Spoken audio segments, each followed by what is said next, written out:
Crunchy. Hello, Crunch community. Happy Tuesday. This is Levi Out Loud. Call me Levi, call me loud. Just don't call me out. I'm with John, and we'll be discussing our top five favorites, top five best of 2025. We're going to be deep diving into anime, TV shows, movies, and video games. Um, John, you got like the first pick. What you want to go into list, man? I got my list pretty good. I think the only list that I struggled with was video games. Okay. Yeah, I Only struggled with that because too. I struggled with that too. like we kind of already went through like the video game awards and we kind of knew who was going to sweep it. And also I didn't really get to try out many games, nor did I really want Yeah. to try out many new ones other than like some of the new ones that came out like Arc Raiders or something like that. And I mean Borderline Marvel Rivals was kind of in there too because it released in December, but we kind of played it all of 2025. You know what I mean? So it was a harder category for me, but everything else, I actually got to see quite a few movies, quite a few shows, and I actually branched out a lot more in terms of anime this year. Usually I only keep to like the more popular shows, kind of like what everyone calls like the noob stuff. Every once in a while, like I'll dabble like in some horror ones or something that's like a little more of a thriller because I'm always looking for a good Yeah. thriller anime or good horror anime, stuff like that. I actually branched out a little bit. I actually watched more than like 8 animes this year, so that's a pretty big number for me this year. So I think it's just a testament to how good anime has been getting over the Yeah. years. Anime for me was the hardest list, making that top five. I felt Hmm. really bad for leaving out some of them. I think maybe because I moved out twice. Hmm. I moved twice in last year, so that was kind of stressful. So I missed Yeah, a lot of shit. yeah. And the thing about it is that you took forever to move. I That's the did. other I part did. of the other thing too, because like you were supposed to move in like November. You didn't fully get into that place till like February, I think, right? Yeah, I think even longer. I think even longer. I think it was Shoot, I mean, maybe. even when I went to go visit in the summer, you were still moving shit in Yeah, there, dude. And I was like, I still had golly, I still had boxes and shit. So yeah, dude. yeah, so that was really stressful. And, but so I was like, look, I was like, damn, I didn't play many video games last year. I was Mm-hmm. like, do I even have a top five? And luckily, I have played 5 games in the last. Mm-hmm. But yeah, anime I watched a lot. I think movies and TV shows. TV shows was a little bit hard, but yeah, there was a lot of missed opportunities. But I also have that as well on here. Yeah, I have quite a few shows. I think that you'll probably be like, "What the hell is even that?" I think I only recommended like one or two of these shows that you weren't already gonna watch Yeah. to you. So, but what category would you want to dive into, man? How about we go? How about we go movies? Movies. Kind of hit it off there. Yeah. Okay. Hell yeah. Let me go ahead and.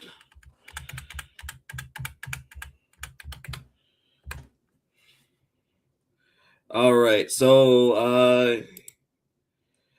these are my top five. I mean, not top five. These are just missed opportunities. Like, as you probably noticed my list, like where were these?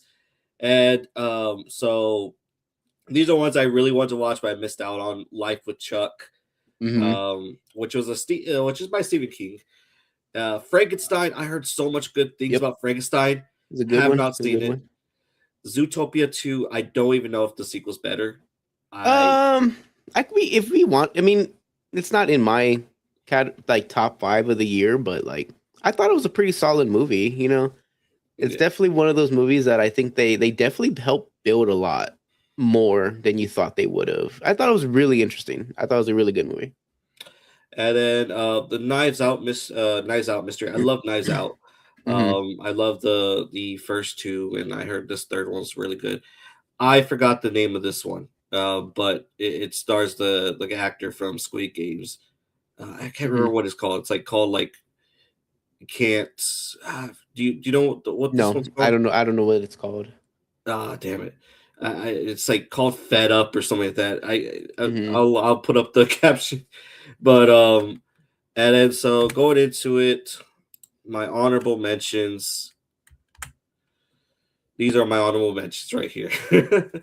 uh, Mm. these were tough, man. These were tough. Final Destination Bloodlines almost was probably my favorite horror movie of last year. I think it was probably one of the better of the franchise.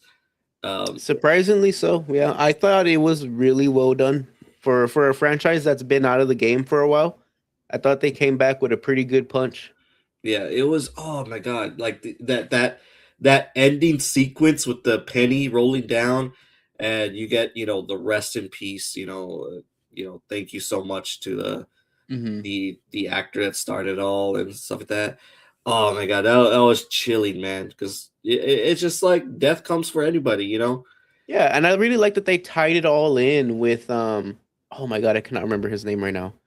The guy who played Candyman. Do you remember his name? I don't Yeah, remember his actual name. yeah, that's what I'm talking about. Like, Yeah, so like I uh, just love how they bring it all around, full circle. And it was just like it was such a tasteful goodbye to him as an actor too. So like, man, what a send off, Like they so much respect for the character, so much respect for the actor. It was great. Like I Tony loved that too. Tony Todd. Tony Todd. There you go, Tony Todd. I was wondering like why he like because he's very skinny in the Mm-hmm. movie, and it's no wonder he has cancer. Um, Unfortunate.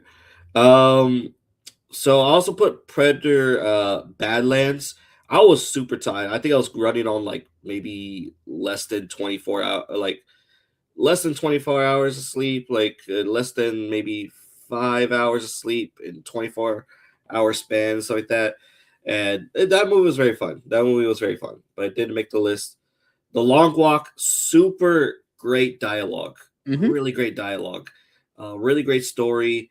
I think I didn't read the book, but I think a lot of people that read the book would have some fun with this movie just because they took some differences. So you're not like watching like a straight on page by page adaptation. Yeah, yeah. Sinners. Yeah, I think people want to be call me crazy for not putting Sinners in my top Yeah, five. I think that's crazy. I think that is crazy.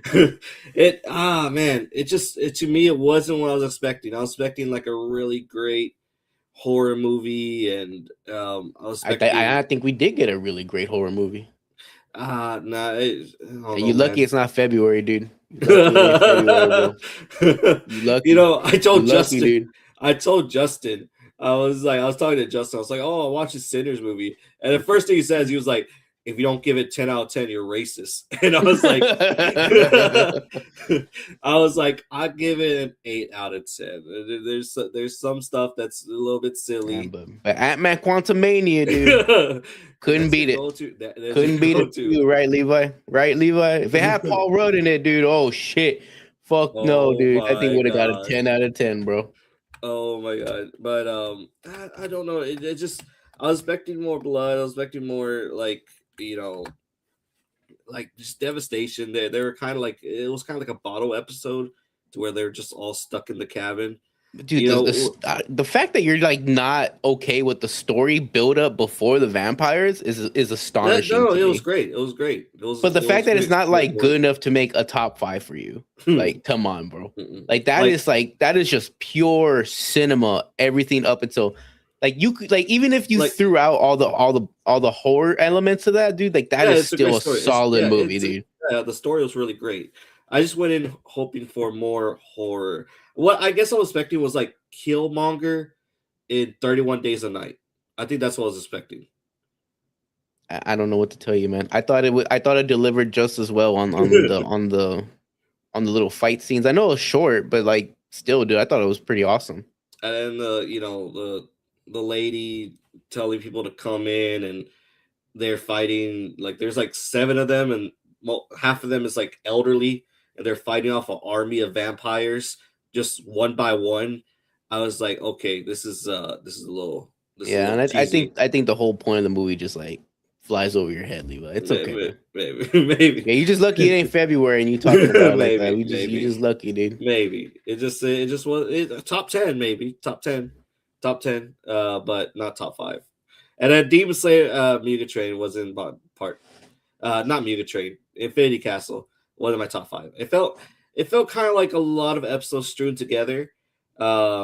It just didn't flow nicely to me. The animation Yeah. was As very as a amazing. movie experience, I completely see what you're saying. Like as a Yeah. movie experience, it wasn't there. Hmm. It wasn't the greatest movie experience. Although, like as a fan, I loved seeing it. But sitting there as like a movie experience at the theater, like it was like, oh man, this is much better chopped up in bits. Like in typical anime fashion. Um, but nonetheless, dude, I was excited to see it. I loved what I saw, Hmm. but just it wasn't Yeah. my favorite movie experience. Yeah. But all right. So here's number 5. Weapons. I watched Weapons, and oh my god, I was hooked in my seat because they really make it alluring how this entire just the narrative on how to find these missing children, what's going on, Hmm. is just really super engaging, and it's like super mysterious, and it is creepy. It is entirely creepy. And then as it starts unraveling, it's really crazy because you don't find out like you find out the twist in like the middle of the movie, Hmm. and I forgot what movie started it all, but it does jump from different perspectives. Oh yeah, Like and I loved that yeah, actually.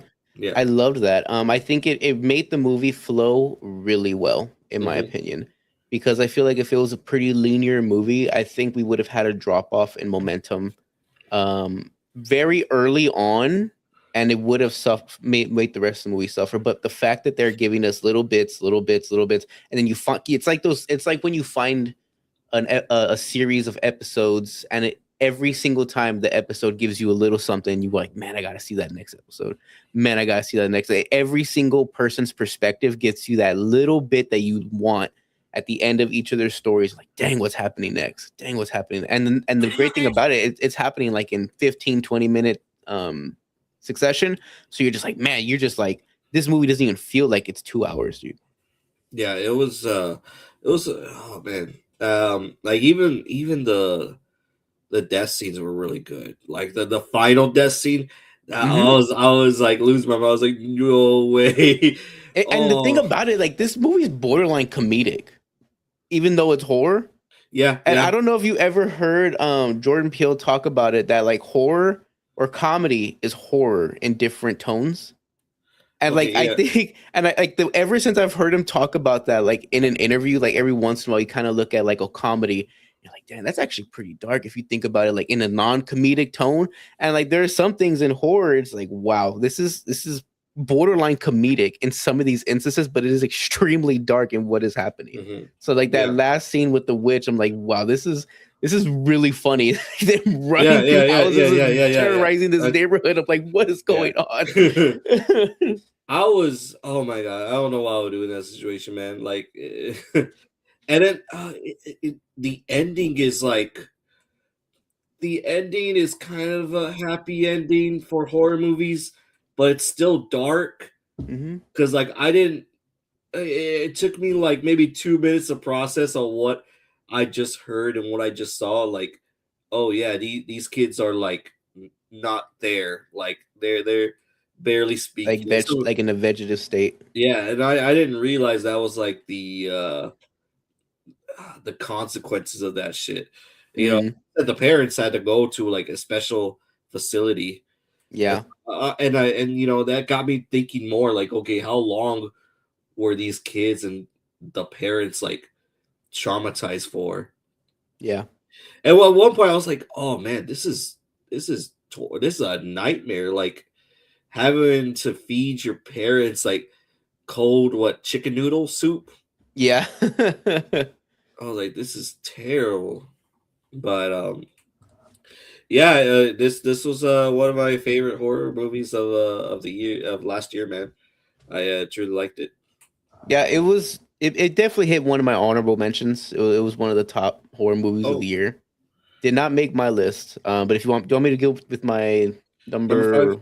number five? Yeah, let's go So my ahead. number five for the year was Bring Her Back. Bring her back. Oh wait, I think I And I heard think that one. I recommended this one to you because you didn't know that this was the YouTubers that made it from. Oh, yes, yes, you told, yes. Oh, wow, this completely went under my radar. Because So at I one did point in tell you to watch January, this one, by the way. I did tell you to yes, watch this one. yes, yes, you did. This was one of my favorite horror movies of the year, dude. It's so good with the oh man, what are their last names called? Damn it, dude, I'm having bad thing with names. What are they called again? I'm looking it up right now. Philippou? Yeah, The Philip Philippou brothers, yeah. So what the Philippou brothers are doing right now is amazing because this Rocka is their Rocka, first, huh? Rocka Rocka. I know, yeah, dude. So like they are they're doing really good things right now because like this, especially that this was like only their second project and their first project was a banger with Talk to Me. Now this one's a banger too with Bring Her Back, and they just have this very unique storytelling horror element that's just new and fresh, man. Like it is a movie that yes, it follows typical horror formula, but it really takes it and twists it into something that's full of story, full of life, and you genuinely care about characters that are in these movies, and I think that's something that some horror movies miss out a lot on. Um, so with Bring Her Back, it was such a good movie, and I was so excited for it. I was hyped for it, especially after seeing Talk to Me, and I'm so glad that this one knocked it out of the park, man. So that was definitely my top five or my fifth pick for the year. And Okay. you definitely need to watch it, dude. Yeah, I'm yeah, telling you, yeah. this one's good. All right. So my number fourth pick is Thunderbolts.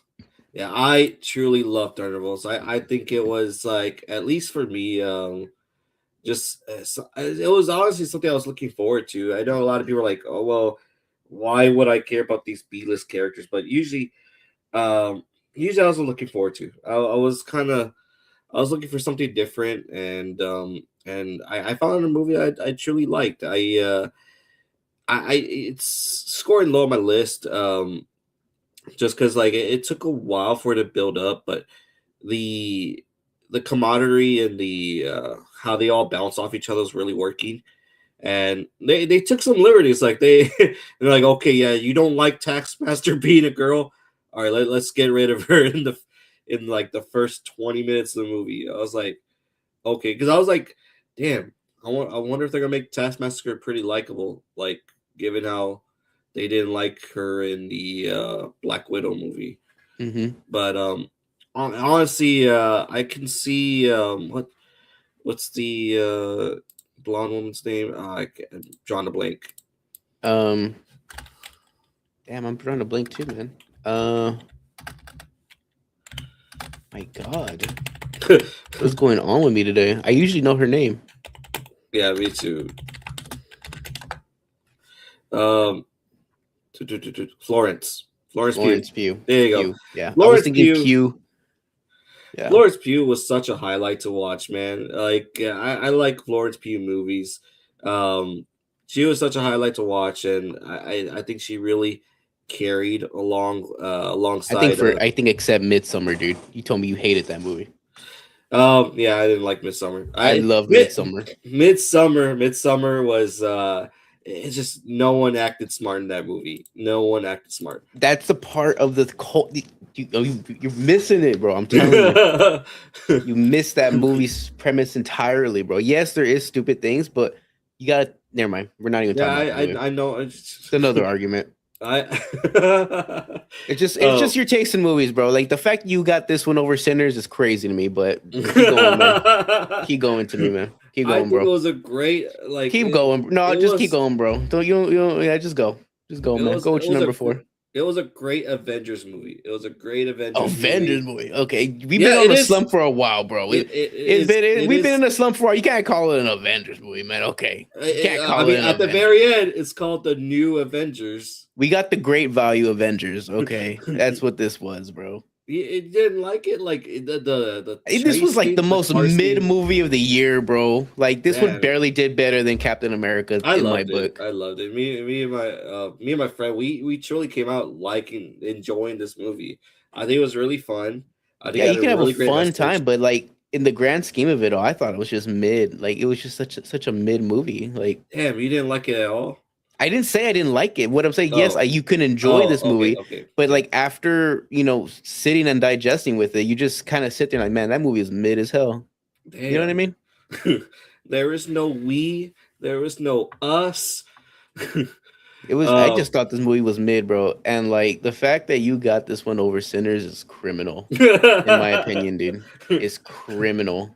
Oh I man. want you to give me one scene in Thunderbolts that's better than the than the dance sequence in Sinners, bro. Maybe them fighting against Sentry. That was pretty That's good. definitely not Or better the than the the the dance sequence, the dude. hugging Then moment. The hugging moment. no, dude, That it's hugging not. moment touched me, man. Cinematic wise, music wise, like just damn, bro. I can't. Like I this is one of those Quantumania moments again, bro. In my No, opinion, no. like dang. I just really like this movie, man. I thought It's it it's was just really your good. taste in movies, dude. I can't even argue with you about it, dude. But but go ahead with your number 4, John. My number four was Begonia. Do you know what that is? Begonia. I have heard of that. Begonia. It It didn't was the look Emma like what Stone interests me. movie. Oh yes, yes. Okay, yeah. This one did interest me when I saw it because I do like that actor, the one that kidnaps her. Yeah, because he was in Breaking Bad. Yeah, yeah. This was also a This missed this was opportunity. another movie that flew under the radar for most of the year, dude. Like there was like almost hardly any marketing for it. So when I first saw a trailer for this, I think it was only like maybe a month or two away before it released. And I was like, holy shit, this actually looks really weird, but I'm gonna watch it. Because it Yeah. kind of seems like it would fit into like a thriller. And like I want you to think of, did you ever see Cloverfield 10 Lane? Um Uh, which one's that the one? the one with the guy with what's her name? Um Mary Emma. Elizabeth Winstead and the guy that plays Sully, the voice actor for Sully in Monsters Inc. Yes, I saw that one. Okay. I want you to think that, but like on a much more uh dialogue heavy. Is this or not kind of vibe? That's Okay. essentially what this is. And holy Jesus, bro. The the whole premise of it is that this guy believes that Emma Stone is an alien. And obviously we kind of think like that's not real. Like we kind of know that.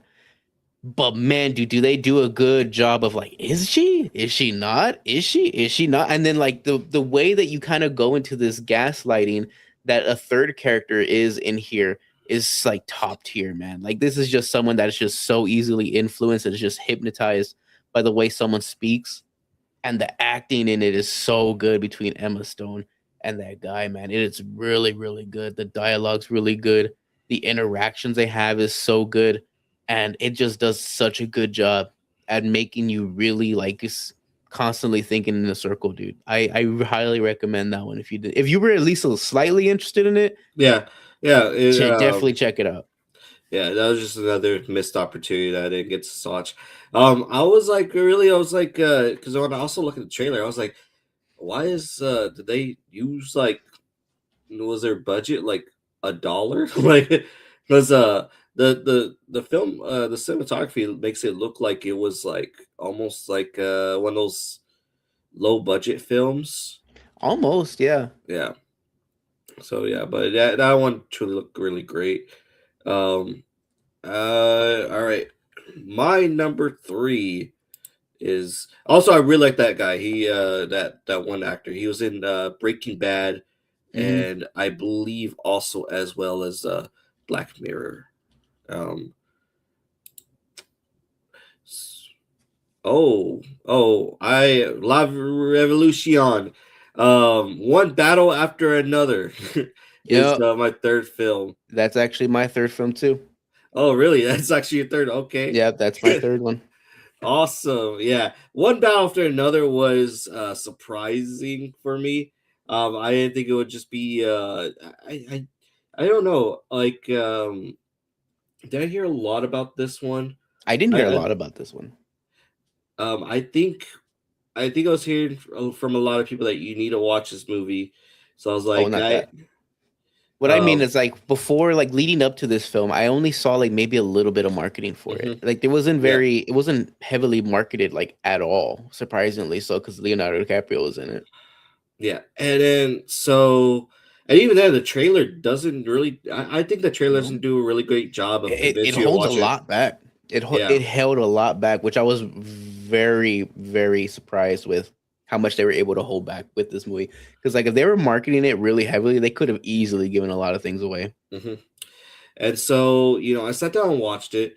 Um, the start of maybe like the first 5 minutes is slow. Maybe the first, like, I think little, like, I would say 3 to 5 minutes is slow. And then it kind of picks up. And like the narrative is really great. It really touches down on like, you're not supposed to like this character. Like these characters, like some of these characters have flaws, and they really reference these flaws throughout the movie. Like Leonardo DiCaprio, he plays this character that's kind of like drunk and drugged up throughout the Hmm. movie. Yeah, hardly sober. Yeah, he's he's just having moments where like his daughter is getting kidnapped because he was like this big freedom fighter, and his wife um kind of snitched and got everyone killed throughout the first part of the movie. And I Hmm. was like, oh wow, this girl sucks. I was like, I was supposed to be rooting for this chick, but no, it's like, yeah, no, what she did was a terrible thing. Like, yeah. She is a coward, like, and the movie tells you so. Like I was like, damn, am I supposed to really be rooting for this chick? Yeah.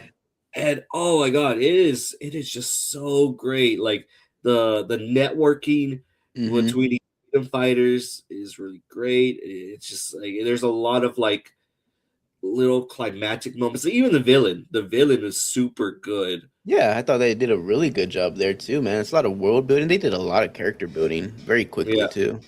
yeah. Oh, and there's like no time for like the movie to breathe because it all just kind of hits you. Like I Yeah. think it was like when the girl was in the restroom and someone just like, hey, like they have like a special walkie-talkie. Like if you ever hear this beep, you have to run or something like that. Yeah.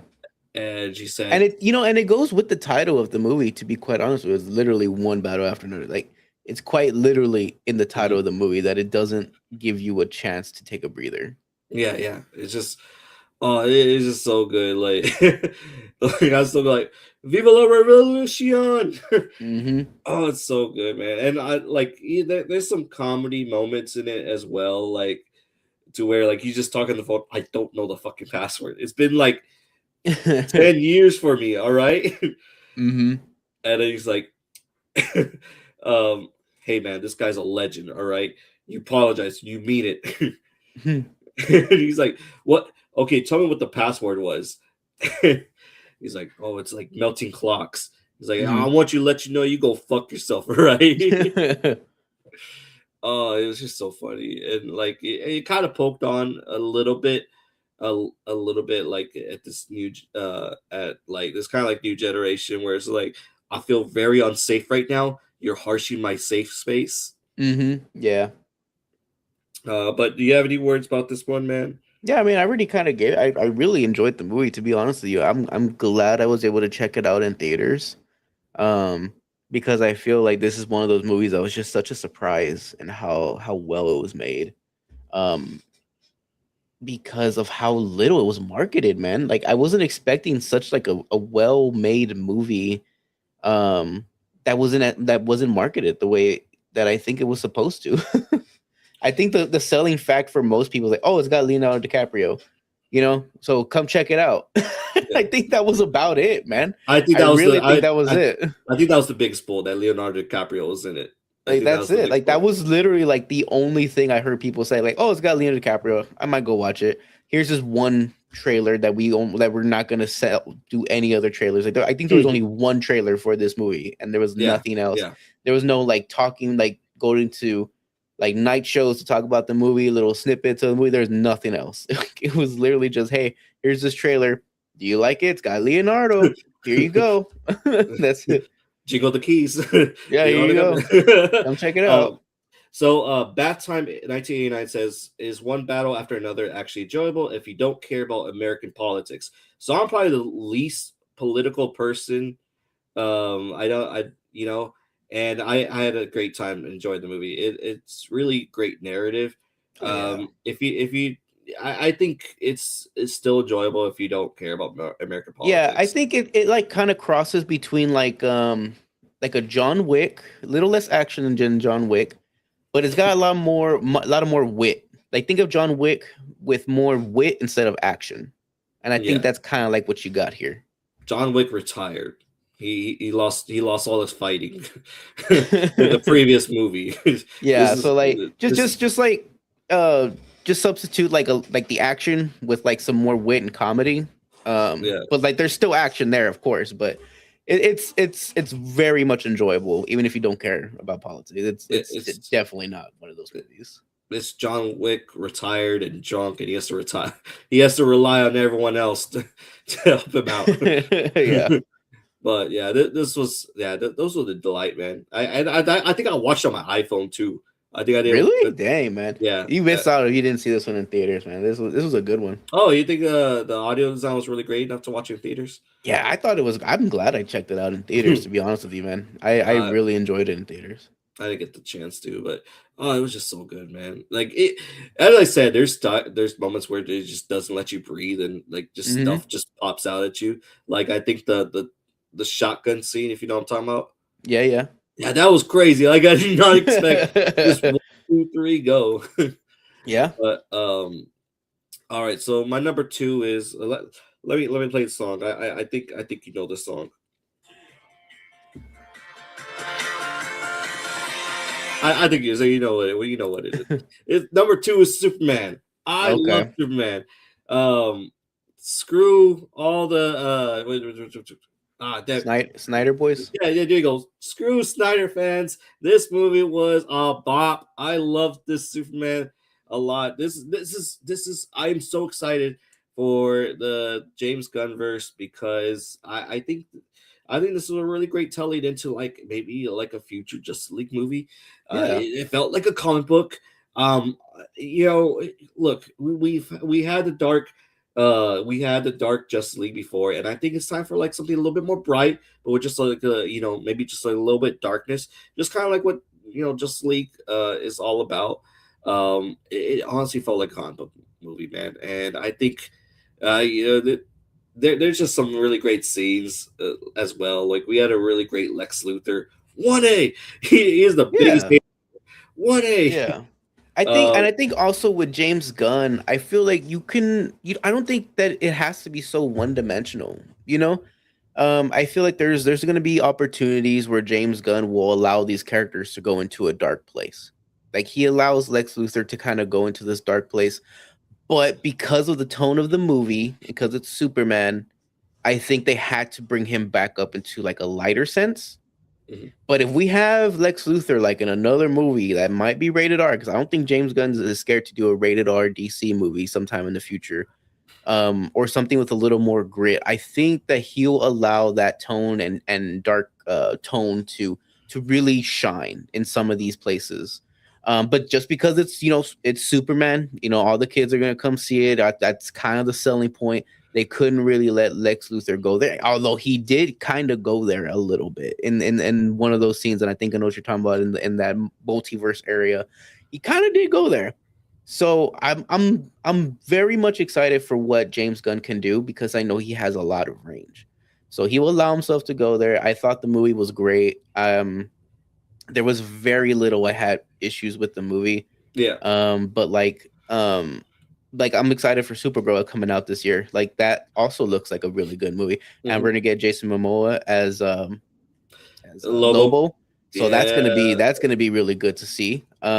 So I'm very much excited for this, and Superman I think was a great first foot forward, Mhm. and I think that they did a really good job in introducing characters that don't have a lot of stake, but characters that will have impact Yes, in future movies. like who like I knew of Mr. Terrific, but this movie gave Mr. Terrific a household name. Yeah, it gave him a seat at the table because that's yeah. that one scene where like he was fighting like giant the army cabin was Hmm. so good. It was so cool. And now like there's a lot more buzz about Mr. Terrific. Like he's being discussed and Yeah. And he's that's just something James Gunn can do, man. He yeah. thrives with characters who don't have a household name.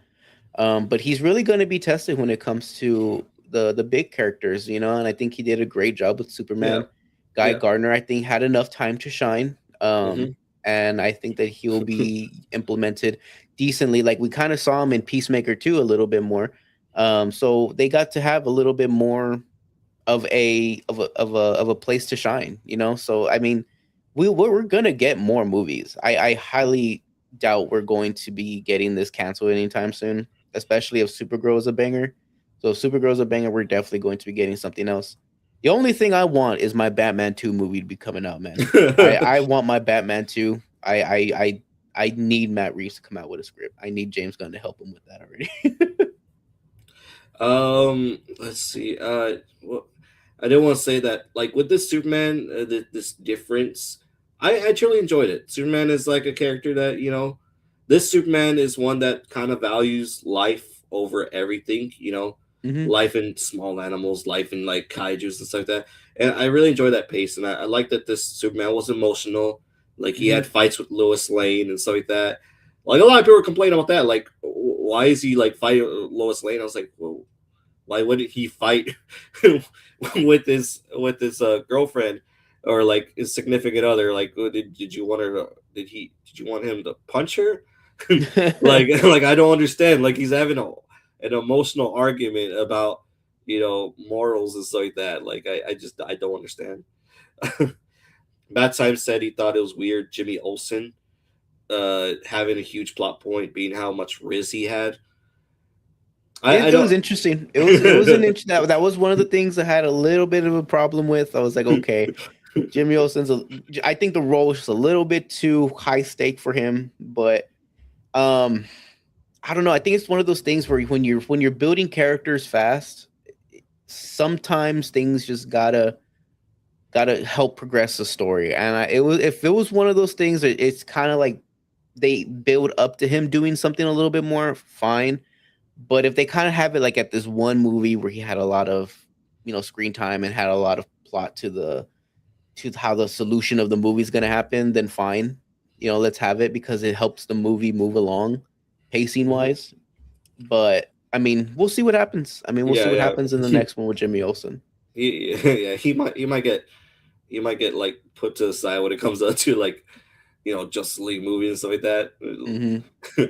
But what's your number two, John? Oh, my number two was actually Sinners. Sinners. Okay, Yeah. all right. So why you put Sinners at number two, Some John? Sinners number two at number two is it's I don't understand how it didn't make even your top five, dude. It was such a good movie.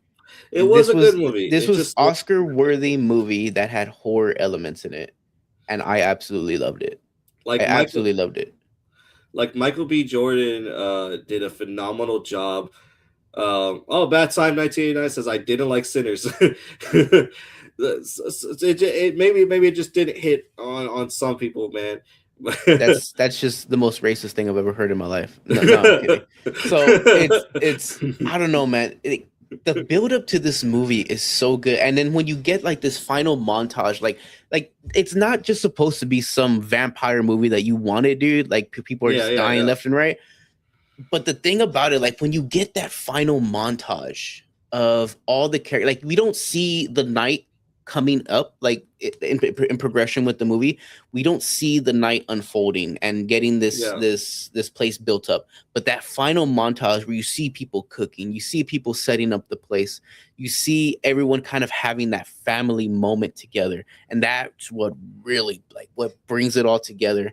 And when you hear the guy say that night was both the worst and the best day of my life, like he had such a great time with everybody there and had that family element with everybody and just seeing everybody like as a community coming together, having fun and building something that the black community can look forward to having for themselves, and then having it all also be taken down in one night in one fire by these creatures. It's insane. Like you look back at everybody's death and it makes you tear up, man. Like how significant everybody was in that time, in that place with him, and then like just to have that massacre happen, it's insane.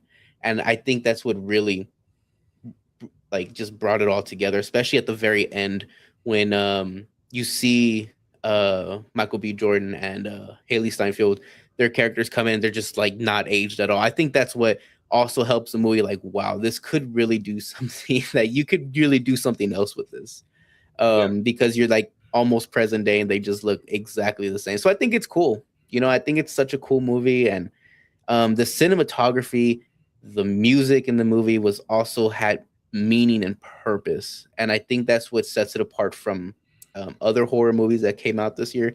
Because, like I said, Oscar-worthy movie with horror elements, and that's just something that's just straight up my alley. That was yeah.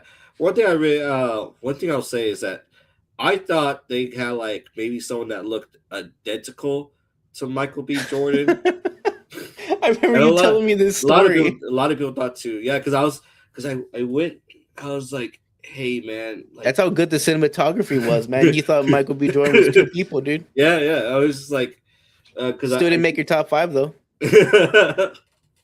I think I whispered to somebody, I was like, hey, look, I don't know if I'm racist or not, but that other person looks exactly like Michael B. Jordan, and like they didn't understand what I meant because like I think I figured I was both Michael B. Jordan, but Mhm. it was Leonard. It was Leonard, and Leonard was like, I don't know what you're talking about. And I was like, they're both being played by Michael B. Jordan. I like at first I thought it was two different people. He's like, it wasn't two different people. And Yeah. Leonard went throughout the whole movie thinking that it was two different actors, and this is how great Michael B. That is Jordan's how acting much is. of a good Oscar performance that was put on and how good the cinematography was, dude.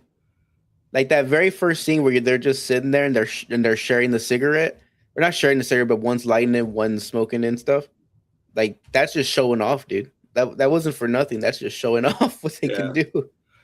that was he definitely delivered in that film. That's what I was Hmm. expecting, man. I really wanted like Killmonger to go crazy. You know, that's what I was And hoping he for. did, man. He did. You didn't see the last fight with him and the gunfight with the Ku Klux Klan, man? Yeah. I That wasn't good enough that for was you? really Like, good. That dang, was really good. man. I wanted to go against vampires. I thought it was gonna be like Killmonger Oh, against so vampires. you don't like the clans people dying? Is that what you're telling me right now? No, You don't like seeing no, clans people hey, dying? Is that what you're saying no. to me right now, Levi? Oh Don't do hell that. no, Don't do bro. that to me. I think I'm Don't gonna do have to that leave to this me. stream, dude. I'm gonna have Don't to do that. leave this Don't stream, do that dude. to me. No, Hold on, man. no. Hold on, I dude. wanted to fight vampires. I don't want to be a part of the No. crunch crew anymore if this is what we're talking about now. That was cool. That was cool. Stop. Hell no, bro. It's my number six. I'm pretty sure it's my number six, Nah, I man. was like number 8 before we had this discussion, bro. Don't you fucking lie to me, bro. Maybe I need to watch it again. Maybe I need to watch it again. But yeah, it wasn't a bad movie. I did like it. I did like it. You know, it is probably in my top 10. I don't know if that's a good spot. I only talk about top 5, but yeah, everything said is pretty great. Yeah, there's very strong points in the movie. There's just a lot of stuff that I didn't like it and I didn't take it uh, as much as you did and as everyone else did. because I really wanted like 31 Days a Night. He just wanted some throwaway vampire movie Like with I thought they Michael were B. gonna, Jordan. I thought they were gonna fight like throughout the. I thought they were gonna fight throughout the town, but they were like kind of stuck in the cabin for what would you call that cabin or the barn? It was a slaughterhouse. That's what it was. Yeah, in the slaughterhouse. But all right. So my number one favorite movie of 2025 is Chainsaw Man movie Reze Arc. And that is also my favorite movie of the year. Oh, number one. Hmm. Hey. Great minds think alike, right? Definitely not. Definitely not. No, you gotta give me this one, bro. But oh man, Chainsaw Man was so good, dude. Oh, I just love the OST, the original soundtrack. Oh, it was just so good, especially during the fight scenes. And see, what this movie does better than Demon Slayer is that it closes off. It closes off. I know that Demon Slayer is supposed to be a trilogy. Um, I think Demon Slayer is supposed to be a trilogy, and that's fine and all. But at some point, you gotta have like a great close off. It just feels like to be continued. Yeah. Like it feels unfinished, and they tried making it seem like there was an ending to it with New Zombie like, oh hey, like I'm gonna get you, and Hmm. just wait until like a year now. Yep. I'm gonna do some bad things in the next movie, but Hmm. oh man, this one had such a great ending, such a great close Yeah. off, This one and flowed way better and movie wise. it's such a great anime opening. Let me tell you, Oh yeah. yeah, this one got a crunchy out of us.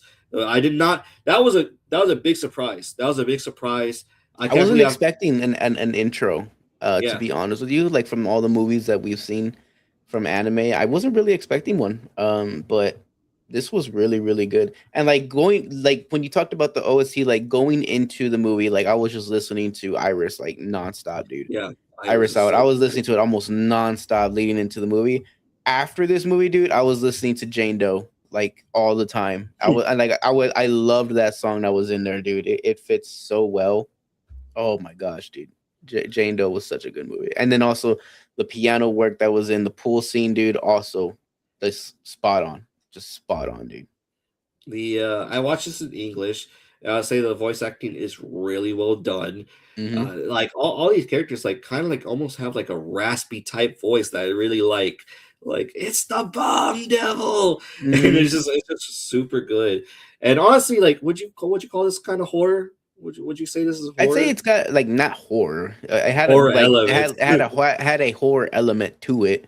Yeah, Quite literally one or two scenes, but I wouldn't call it necessarily a horror anime. Definitely gory. It's definitely a gory anime at that. yeah. And oh man, it was just so great. Like the whole tongue with the symbolism with the crunch of the apple. Hmm. Um, Bad time. I really recommend you watching it if you like anime. But you have to watch the first season in order to sort of kind of flesh out Yeah. these characters. If you have Well, watched Chainsaw Man, you can go ahead and just watch this one. It flows really nicely. If you watch it without watching Chainsaw Man, you're gonna be kind of confused. Although I think it kind of does a good job at giving you the cliff notes of what's going on. and I think that's a very good positive out of this movie is that Mhm. you can watch this without You'll having be a little to. lost. You'll be a little lost. Yeah, But it does a good job of like here's this world, here's what's going on. Um that's how it is. It's just yeah, the way it is. So like, it yeah. gives you like a quick maybe 10-minute introduction of like where we're at right now, what kind of world this is, and that's about it. Everything else you got to kind of figure out by context clues. Yeah, but oh man, it just I still can't get over that original soundtrack where he has like a final battle Reze and just the Hmm. animation kicks in. The animation Oh kicks in yeah. full drive. Dude, And, I have to watch this again, dude. Like the action sequences was just so fast paced. There's a lot going on. It's easy to mhm, get overstimulated mhm. watching this movie because there's a lot going on, but in the best way possible. And even like the more sober moments are really tied together really well. Oh, Like dude. the moment where they're like the swimming in the pool. Yeah, like the somber moments, dude. Oh Yeah, yes, like it really takes its time peeling back the layers. They don't have to go this hard with like small movements and small details in the movie, but they do animation wise, man. They took their time with this movie and made every frame just so enjoyable to watch. yeah. Honestly, just really good. I am eating up as a Chainsaw Man fan right now. Like, oh, I'm so glad. And then third one's gonna become even hyper, man. I'm gonna tell you, like whatever comes after Chainsaw Man, I think is the next arc is just really amazing. That one is probably like peak Chainsaw Man, but it's all peak. But yeah, it's super good. But yeah, that was my top five. What do you want to dive into next, You know, I John? think since we talked about Chainsaw Man, we might as well get into anime. It's a good segue. I'll go get into anime. All right, let me. Can you see on the bottom? No, I can't see none on the bottom. Oh, so you can't see like me like switching to my slides. No, I cannot see that. Okay, I am fine with that. All right, let me go ahead and show you my missed opportunities. There was a couple that I missed out on. I don't see nothing. All right, thank you. Bad Time 1989. We'll be talking about TV shows and video games later on if you're interested in that as well. Thank you for joining. Top five best anime. There we So go. missed out opportunities. So uh, let me see. The Orb Movement of the Earth. I heard that was really great I in heard terms that of one was also storytelling. good too. Yeah, I heard that was really good. Um, the New Gundam one was really great. It looked really action packed. I missed out on that one. I don't know if you know that one, Usamume, John. I don't know if you watched Is that that one. is that the horse girl one? Yeah, it's the horse girl Nah, racing one. I'm not even interested in that, dude. I'm The not checking that anime, one out. the animation looks really well I mean, done. I've seen snippets of it, dude. So I'm like, I don't understand why they're going this hard for a horse girl anime, but okay, dude. I think they It got doesn't seem like something I'm gonna watch though, man. It really does. It's so far away from something I'm barely watching. and then yeah, that's what's drawing me in. It's just the animation. Like, how are they gonna have these people going like super hardcore? Like, it is crazy how great animated it is. So that's why I really want to watch it. The other one is Apothecary Diaries. I don't know if Mhm. it's romantic. I don't know. It's It's very slow paced from what I hear. It is on okay. my list to watch. This is something I think I could get into. I don't think it's slice of life slash romance, but I think yeah, obviously there's gonna be romance element in there, but I don't think it's that. I think it's more of a mystery. But that's what I've been told. So that one's still on my list to watch because I've been wanting to check out that one because I keep hearing nonstop good things about it. And then the other one I've been hearing people rave about is Fragrant Flower Blooms with Dignity. I don't think I've heard of that one. Is that a romance one? Yes. That Okay, I is don't think one I've that heard of is that. you did talk about that one earlier. I Did I? forgot what yeah. You said if I quoted you right, I forgot what movie it was. You're like, all right, so there's a certain type of genre I don't touch, Levi. I think we were watching that little baby vampire can't suck right as like a joke reaction, Uh huh. Uh like, and you're like, this is on my least priority list. Like, huh. and you were telling me like, there's some that I would watch maybe that people talk about, and you're like, Free Ren, The Fragrant Flower, Blues Dignity.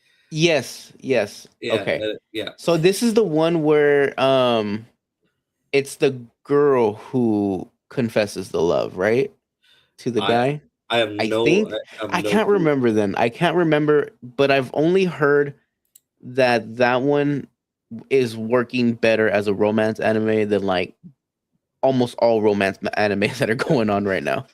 So I've heard that that one's working well. So that'd probably be the only one I could probably Yeah, watch then from the snippets I've seen. I haven't watched a romantic anime in a while. I actually I don't know. I don't know if I've ever watched one, honestly. The closest But thing to a romance anime I'm watching right now is Dan and Dan. That's probably it. that's I think from that is what I kind hear, dude, of Dan and Dan is like the most romantic anime out there that's probably doing it better than other animes apparently. That's about it. but all right, so honorable mentions. This one hurt. This one hurt so much. Oh my god. Let me just Yeah, yeah. let, let me just tackle the ones that didn't hurt as well. ReZero, that's one of my favorite isekais. They did really well season 3. A lot of people didn't like it. Like a lot of fans because they said it felt too shonen, which I think is like very crazy because it was mainly just like a whole bunch of fights Hmm. in this particular section. But I honestly really liked it. There was just one of the fights that was animated really well. Maybe I'll show it to you after this one. It was Garfield versus like this four-arm ogre, and it was like, where did this animation come from? It looked like something out of Jujutsu Kaisen. Hmm. Soul Leveling. Soul Leveling had probably the best fight scenes Oh throughout this yeah, year. Did you watch season 2? yeah. I watched season 2. Yeah. Oh my god, man! Oh, like I want to see more. I think they said that like there's no more of the manga or something like that. I'm not sure. Like Mm. that's it. I don't know, but I want to see more. Having these like gang up fights with him and his like three other people against this one strong enemy was just so thrilling to watch. Like the first one, the snow elf or whatever, Yeah. was so good. Um, and then Lord of Mysteries. If you haven't seen that, John, I would try give it a try. That one is animated really well from like start. Uh, like there's no animation break. It is just really nice scenery. It's almost like Victorian England meets magic, Hmm. and it's almost like a detective series. Like you have no idea what's going on, but it addresses everything and it gives you more details about it, um, which is really good. Um, so out of the last three that I haven't spoken about is To Your Eternity. I actually binge watched To Your Eternity last year. I decided to watch season 1 and I watched season 2 Hmm. like in a span of like maybe a week, and it's that good. I think it reaches levels of storytelling as much as Avatar: Last Airbender. I think I was telling you that. I think I was like bothering you for like a Yeah. whole week. And season 3, oh, like they changed things up because like the stakes are different, the main character is different. There's certain liberties that the anime takes, but it's still great storytelling. It's still great dialogue. Still great characters. Uh, season 3 is a lot different from season 1 too, but it's still great. The only reason it hasn't hit my top 5 is because it's still ongoing. Season 3 is still going on. I think Hmm. they're like on episode 18, Yeah. and so I think one new episode will be out this week. But these one hurt me so much. Dan season 2 and Sakamoto Days. I love Sakamoto Days. I think I even bought like a snapback to commemorate how much I like Sakamoto Days, and I think it really had great comedic moments. The action scenes were really great. Probably not as great as some other fighting animes, but I think they did really well. And there's sort of like almost that intellect where they're not waiting over willpower. They kind of have to Yeah. Yeah. figure out It how. it kind of uses their surroundings, being clever, things like that. Now, Dan and Dan was super hard because I really had to watch scenes. It battled for top 5, man. It battled for top 5, and I kept having to watch the Dragon Force scene a lot. Hmm. Yeah. I had to keep rewatching that one, but I kept watching clips of number 5, and I was like, I have to push Dan and Dan down, man. Dan and Dan, Dan and Dan was super good. I just Hmm. love that part. It was like, please don't kill the evil eye. Leah, like, oh man, Gigi's voice begging them not to kill the ghost was just so Yeah. heart wrenching. I think that was the saddest moment, but I took it down. It was it was not my top one. It was my top one in 2024. But Hmm. yeah, I feel very disgusted. I feel dirty for not putting it in my top 5. But All right, I'm ready to go. Number five. Hmm. Number five, Takapi's Original Sin. This is one that took Dan and Dan's spot. And I think rightfully so. I think rightfully so. I think I made a great decision. Takapi's Original Sin. Oh man, this was heart wrenching. Because I was watching clips and I was just like, oh yeah, I feel the tears coming up. Like I was just Yep. watching like random reels like that. That's how I was making my decision. I was like, yeah, this is really good. This is really animated really well. Just the tension between everything. And I don't think we discussed much about this on stream. I think we did talk a lot about it. And there's this feeling that you get after watching it where you where you're like you're just kind of like quiet in the shower. You're just Oh quiet in the yeah, shower, just you thinking just feel about it. so somber, dude. Like you're just Yeah, so. It's very bleak for the most part. You just gotta. This is one of those animes you watch to pass the time. Definitely yeah, not. This is one of those you gotta just gotta sit with it, be uncomfortable for a while, dude. Like yeah. this is just one of those. Yeah, I really recommend this to anyone that wants to watch it. It's only 6 episodes. I think each Mhm. episode's like maybe an hour long or 40 minutes long. I think it's Um, closer to like 40. Yeah, 40 minutes maybe. and it is so great. It just talks about, just the effects on what you could have on children, and like each kid is affected differently by Yeah, kids like through abuse, yeah. through Also, uh each kid is just vastly different, like yeah, personality wise, on how the yeah, different traumas affect different personalities as well. through neglect, Hmm. through like pushing too much pushing, I guess. Would you say? Hmm. I'll try to think of the kid with the Yeah, glasses. Like, how would you put it in a words? pretty accurate representation of an Asian mom. That was a pretty So, accurate representation right there. like I would say negative, positive reinforcement, like, Yeah, uh, yeah, something like that. Like a lot of pressure to succeed, do well. but yeah, the it was so good. It was just really great, and I think Takabe as a character really kind of honed down on the harshness of this. Like, just like Yeah, what would a happy-go-lucky alien think of like all these dark toads? yeah. And Takopi is definitely one of those things. Like it's a character that helps smooth things out a bit. Like it gives you a little bit of relief from everything that's so dark going on. So yeah. yeah, it was truly great anime. Like even as I'm thinking about scenes, I'm just like, oh, my heart, my Hmm. heart. And I love time travel. I love time travel. So when he pulled out, he's like, I could go back in time. I was like, oh shit, it's a time travel anime. I was like, I love time travel. But yeah. What's your number five, John? My number five was I hope I pronounced it right. Gachiakuta, I believe that's pronounced. Gotcha, Kuta. Okay, all right. Yeah, that was I love my it. number five for the year. Okay, we'll go into go and tell me about that, man. Yeah, I feel like it's on your list, but yeah, let's just talk about it. I feel like Gachi Okuta was such a fun anime to watch because of how vastly different each character was that they introduced to us. Yes. I really enjoyed that part of the anime, just kind of learning about different characters and such in a good pace too, because it's really they have a lot of characters to introduce to us.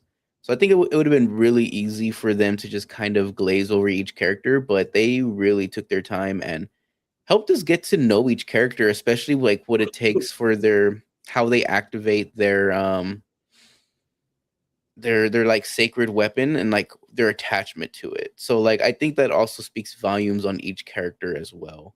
And the animation was good. I loved the music in it too. I thought the music was awesome, especially of just how metal everything just felt all the time. And it's trash people too, man. That's such an interesting world and dynamic.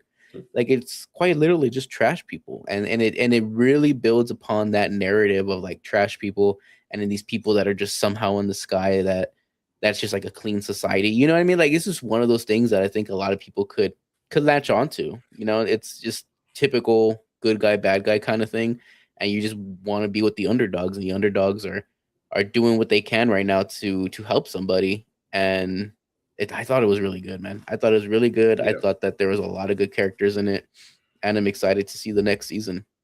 Yeah. I'll just go and show my next slide. My number 4 was Kachikuta.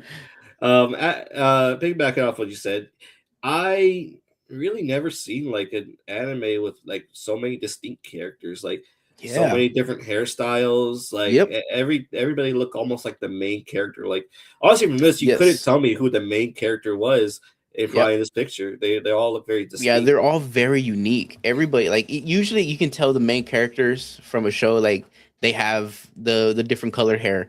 They have the very like specific character trait that is for the show. You know what I mean? Something like that. It's very obvious. And here it kind of just you couldn't really tell. You Yeah. really couldn't tell. And so I think the power system in it was really great. Hmm. I honestly just I really enjoyed it. We got some music from Mori Calliope, which was really interesting. That's like a little bit uh how would you say it gives more attention to like I guess the VTuber space, which is Hmm. really interesting. Um but the action and the animation was really phenomenal. Like I just really enjoyed it. I think there was just maybe one animation where it went really heavy, which Hmm. was like the where they were fighting like the tentacles. That was so good. Like Yeah. I rewatched it like maybe 3 times just so I could kind of like absorb everything together. But yeah, I thought this was dripped out. I thought this anime, if I could say, it had like a lot of swag. Yeah, It it did. just It yeah, had it had a certain personality to it, man. It was awesome. had a lot of sauce. Yeah. But what's your number 4? My number four was Dan to Dan, actually. Dan. Okay, yeah, I feel bad, man. but uh, go and tell me about Dan. Ah, man, I just thought Dan to Dan had a lot of heart. It Yeah, definitely wasn't the same of last season. It didn't really hold a candle to it, but it was still good to me.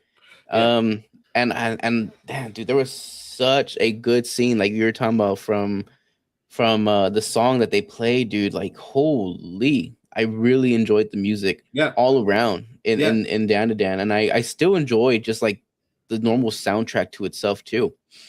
And like I stated before a little bit, like the little love dynamic between Okaroon and Momo is something that's really I wasn't expecting to be so invested in.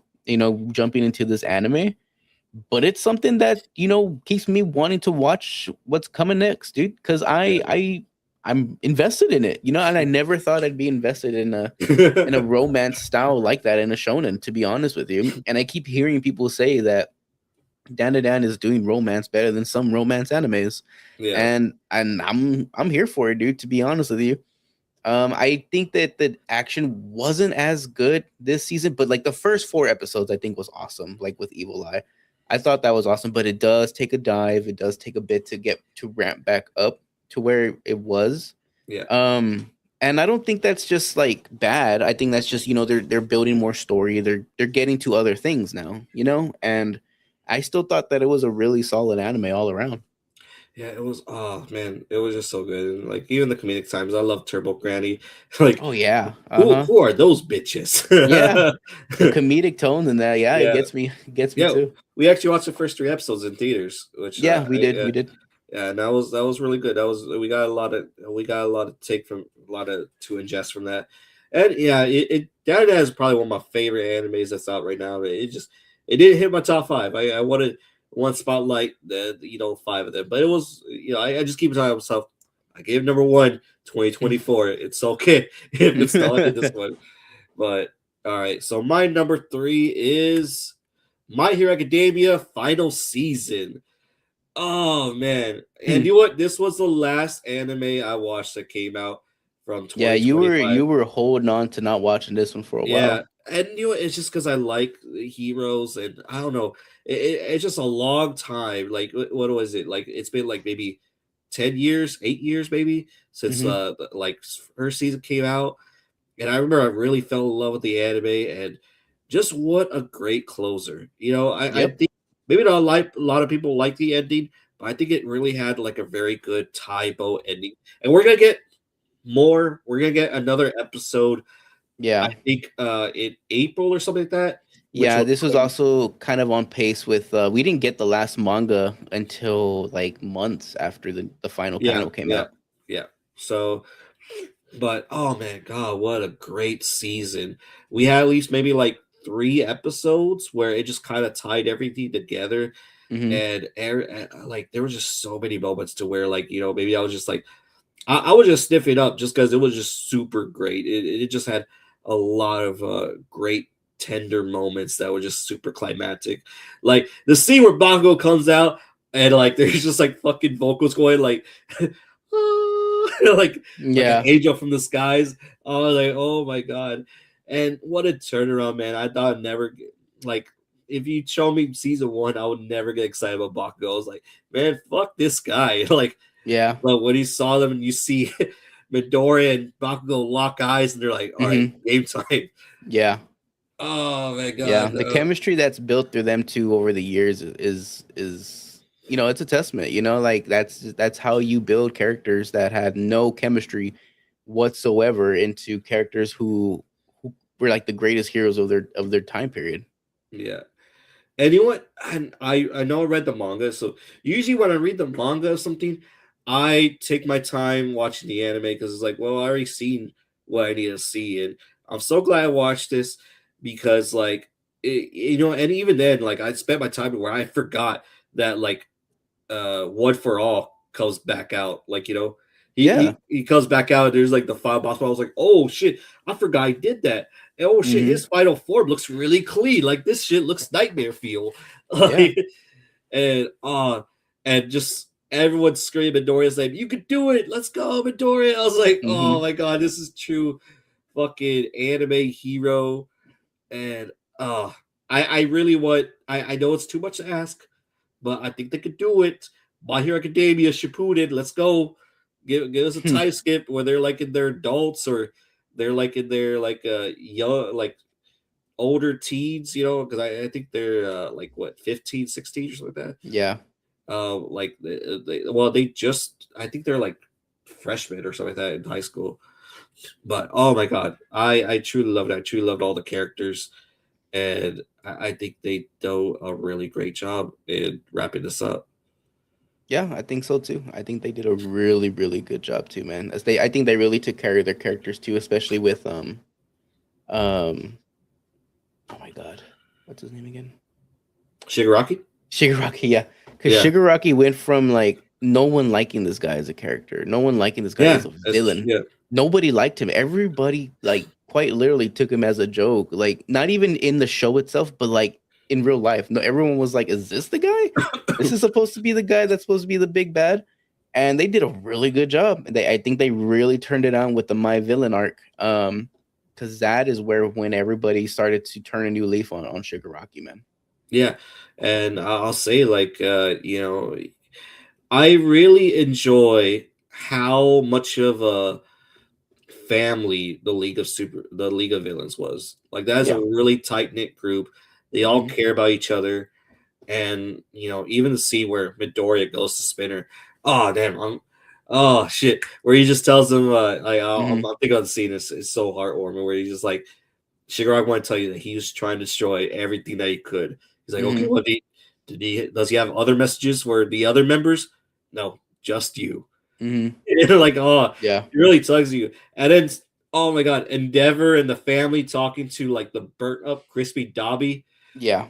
Oh, it's just Yeah. like That oh was my god. arguably like the best story in the entire My Hero arc. I think the Todoroki Yeah. family was arguably their best story in the entire manga or in the Hmm. entire anime.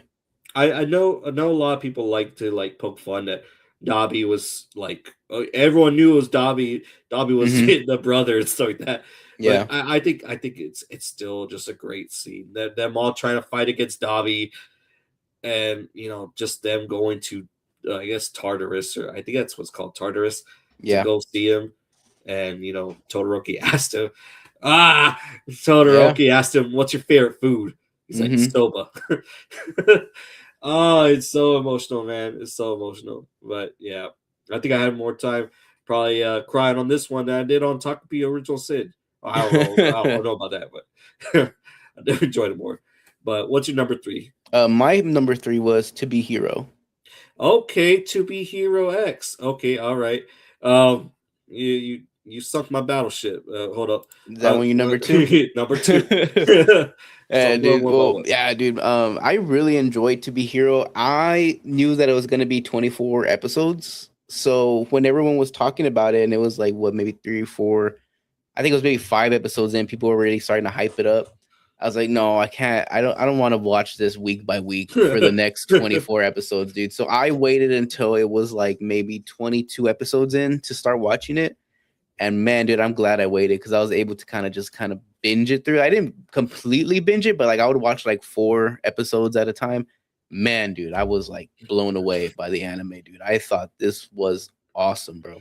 I thought the Yeah, animation was cool. I thought that the story of using each episode as a different way to get to know all of these characters was absolute genius, bro. Because it was awesome watching every single person's story unfold, watching the entirety of the story unfold, leading up into what looks like a tournament arc. What it looks, at least what's what it looks like, because I mean, they probably could have started a tournament arc, and then when the middle of the fight, you get to know everyone's backstory and stuff like that.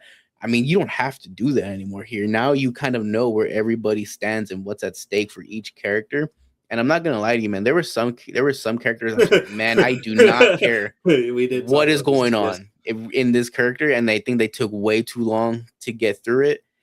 But it really makes up for some of the most interesting characters that are here, and I really enjoyed it. I thought that this was one of the better animes of the year, man. Yes, I probably really. I won't say I enjoyed every character, but almost every character was really great to watch on the screen. I really like the focuses on different characters, and the animation was really great. It Yep. was it was jarring at first. It was like, why Yep. squishing? But I Why? love that there's such a purpose for it Yeah, too. yeah, I yeah, I yeah. didn't realize there was a purpose for it until later. It was awesome, bro. Yeah. And like what a time to come into it. Like I don't know if they planned this. Probably not. Probably not. I don't know how animation studios work, but it's just like it's kind of really cool. Like just because you got end of one, superhero anime, and then now we come to another one that's really rising the storm. This one was yeah, I know there's a couple because I think some people are getting mixed up with the other ones that came out. There's like To Be Hero Heroine and To Be Hero Hmm. something else. I Yeah. haven't seen either of those, and Never seen that either. they don't correlate either. They're like their own side stories. Hmm. Um, but yeah, with this one, oh man, the animation, the action's really good. There's some fights that didn't really need like to go heavy into this. Like they could save that budget for something else, but oh my god, they go into every fight with so Yeah. much passion. And There's correct me if I'm wrong, dude, but like there's like each character has like a theme song, right? Like the songs they're vastly different in some of yeah, these. yeah, So almost each character has like like a theme song. It's not the intro, but it's like a theme song throughout the episodes that they're in. And I thought that was awesome, dude. Because I thought was it Cyan Blue or something like that. I thought she had like 3 or 4 songs that were almost original in just hers alone. Lucky And Cyan. Lucky Cyan, yeah. So Yeah, yeah, Lucky Cyan had like 3 or 4 songs that were just original, like just for her story, like alone. I thought that was awesome too, because I still listen to one of those songs too, and I thought it was awesome. yeah. Yeah, but yeah, it was just really great. And even I know we did a discussion review on this one a while back. We probably talked about it more than we did with any other ones that we did as Hmm. well. But yeah, there's not much I could say more about this. It's just really great action, really great storytelling, really great narrative. It kind of ties everything together, and it just makes Yep. you want it more. Like it leaves Yep. off on Yep. a really great cliffhanger. Hmm. Oh, But and then my number two, right? That's yeah, next. Okay, so my number two was Tagopi's Original Sin. okay, yeah, Yeah. yeah. So we I was kind of like, talked about it already, man. So I thought it was really good. I thought that this was an emotional journey that is not for the faint of heart, man. It really isn't. It really is not for the faint of heart. Especially that the fact that it has to deal with like child abuse and stuff. Like holy dude, I was not expecting an anime like that. When you especially when you see an intro to an anime like that, you do not expect what you're gonna get out of that anime, dude. And I thought it was just one of the most beautifully told stories, but just so it's so grounding. Like it's such a grounding anime, but at the same time there's just all these like sci-fi elements to it. And it's such a weird whiplash, but it works, and it does have plot, and it does serve purpose for the reasoning of having such contrast with the high elements and the dark elements all at the same time. So I thought it's something that it makes it easier to digest, but at the same time, I feel like watching Tagopi's Original Sin is one of those animes like you may only watch it one time, but that one time you watch is gonna be so impactful.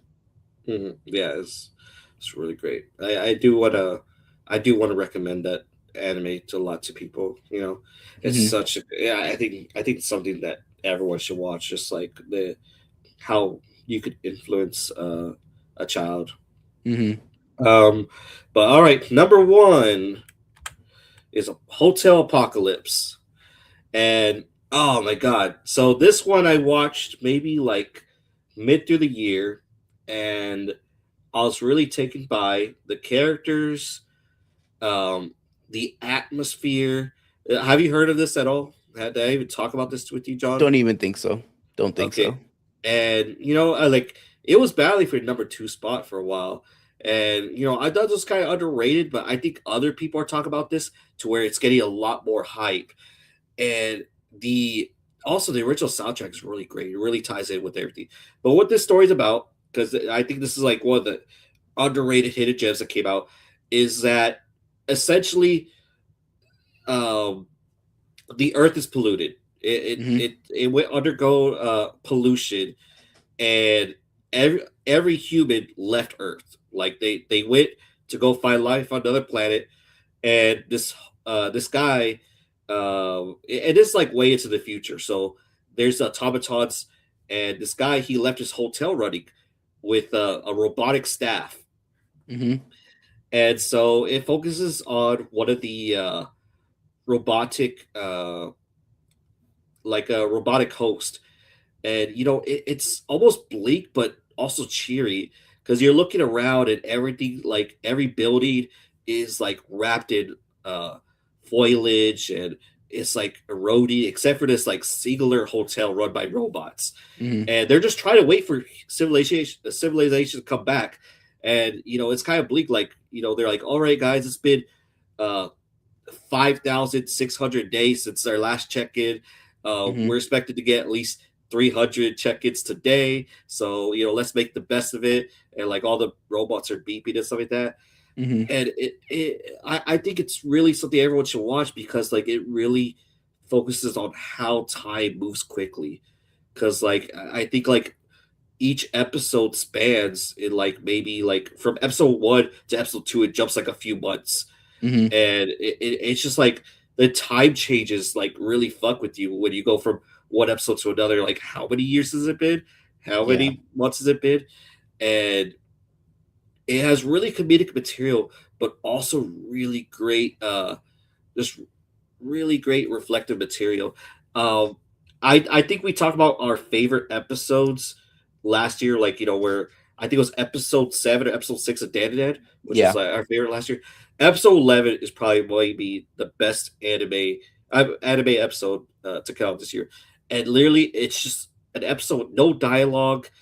It's just a bunch of scenery, and there's a lot of like little bit of messages that you just take with your eyes, like how this robot is put up a campfire. It Hmm. doesn't need warmth, but it just wants to feel close to humans. And oh my god, the animation! I forgot to talk about the animation. There's fight scenes in this that's really good. Like I was Hmm. like, holy shit! Like I think this is the same studio that made the horse racing one, and Oh, there was really? like there was some jokes like, oh, they definitely dip into horse racing uh money. But I really recommend this to anyone watching it. It has such a great sentimentality. It is has really great narrative as well. Um, are the stakes really high? I wouldn't say so. But you're just trying to wonder, like, okay, when is humans gonna get back? Are they all dead? Are they alive? How long are they gonna be running this hotel? And by the like, there's such a cheery but eeriness to it, just with how much time lapses. Mhm. But go ahead with your number one, John. My number one was actually My Hero. Okay, My Hero Final Season. Yeah, My Okay, Hero cool. final season was actually in my number one because golly, dude, did it hit peak this season, dude? Hmm. From the season before where we were kind of like, man, it wasn't as good as you thought it was gonna be, you know? And you kind of feel like I was actually worried on how the final season was gonna go, dude, because I wasn't blown away by the season prior, and I just felt like I felt like we were gonna leave off on a bad note, but I was pleasantly surprised on what we got. Like you said, like the fight scene with Bakugo and um and Deku, and like just having that tag team moment there was awesome, Yeah. dude. It's like, geez, dude, there's just so many good moments, and then like the Todoroki family, I really enjoyed that story, dude. Like that story is just so full of depth. It's so full of just real things that happen. You know what I mean? Obviously it's a superhero thing, you know, whatever, but like stuff like that really happens, dude, to people, and they fantasize it in a way to where you can still have genuine human emotions for it because it's something that's rooted in family dynamics and all the time when you have someone that's alienated from the family for whatever reason that may be, like it just ties it all together so well, dude. And I think that it was a huge character moment for Todoroki, for Shoto, because he was such a different character from the beginning. Like although he's still the same guy, he's such a different character now. Like when you see the contrast from him being this guy that has ice on his half that is his father's, to now being open and being able to express his emotions. He was never able to do that before. And then also you got Bakugo's evolution as a character. Deku, I say, was also had character arc because he went from being a very timid person that had no confidence to being someone who felt like he had the power to do something to change the world. And that in itself is a character development. And seeing All Might too take that big step back, because he was like almost like he was my favorite character for so long in the show. He was just so awesome, dude, and to see him willingly and and it flowed so well take that back seat into being someone who's going to help lift Deku up in a different way, also helped so well, dude. I thought it was an amazing anime. I thought it was great up Yeah. until like I don't know, like I said, the last season I was just like, oh man, I don't know if this is gonna end well. But after seeing this last season, I was like, okay, this was awesome. I still am not 100% on like the way it ends, but this as an anime itself is still Yeah. something that I am very satisfied in what we got. Yeah. I did become a Hagakure fan. Oh really? Yeah. Her deflecting like fucking Kamehameha waves was Yeah. super unexpected. I was like, what the fuck? I was like, that's dope. That's Yeah, it was really pretty cool. awesome. Yeah, it, But it was it was a pretty cool way to like say, oh, she's invisible, but like this is really what her power is. yeah. You know what I mean? I like also I really like All Might, just using all of his like students' quirks, Yeah, yeah. technology. I was like, Hmm. oh, that's super cool. And like he's like, I got one final move. Can't stop sparkling into fucking Yeah. freaking laser beam from the sky. I was like, oh my Yeah. god, Think about this how is much so cool. money All Might must have, dude, to be dude to do all that. Like that dude was like rich, rich, and we didn't even know. Well, he said he borrowed it from the lady overseas. Yeah, I know, but still, dude, like that Yeah, costs money to make. yeah. Well, if they didn't do it, the USA was gonna definitely get taken over. Like, Hmm. but yeah, oh, such a great ending, man. Such like, oh man, it's so weird to gonna have Miss Seat by her Academia, you know? Oh yeah, Uh, it's gonna be weird. not seeing it around anymore. But Vigilantes is doing all right now. It's doing all Oh right. yeah, that's right, that's right. So I don't think it'll go into like obscurity or something like that. Mm-hmm. But all right, yeah. Oh damn. But I heard. What else next do you want to dive into, John? TV shows Uh, or video games? let's do TV shows. TV shows. All right. Yeah, but I really remember watching Hotel Apocalypse, bro. I think you'll still like it. It has like comedic and charm into it. Mm-hmm.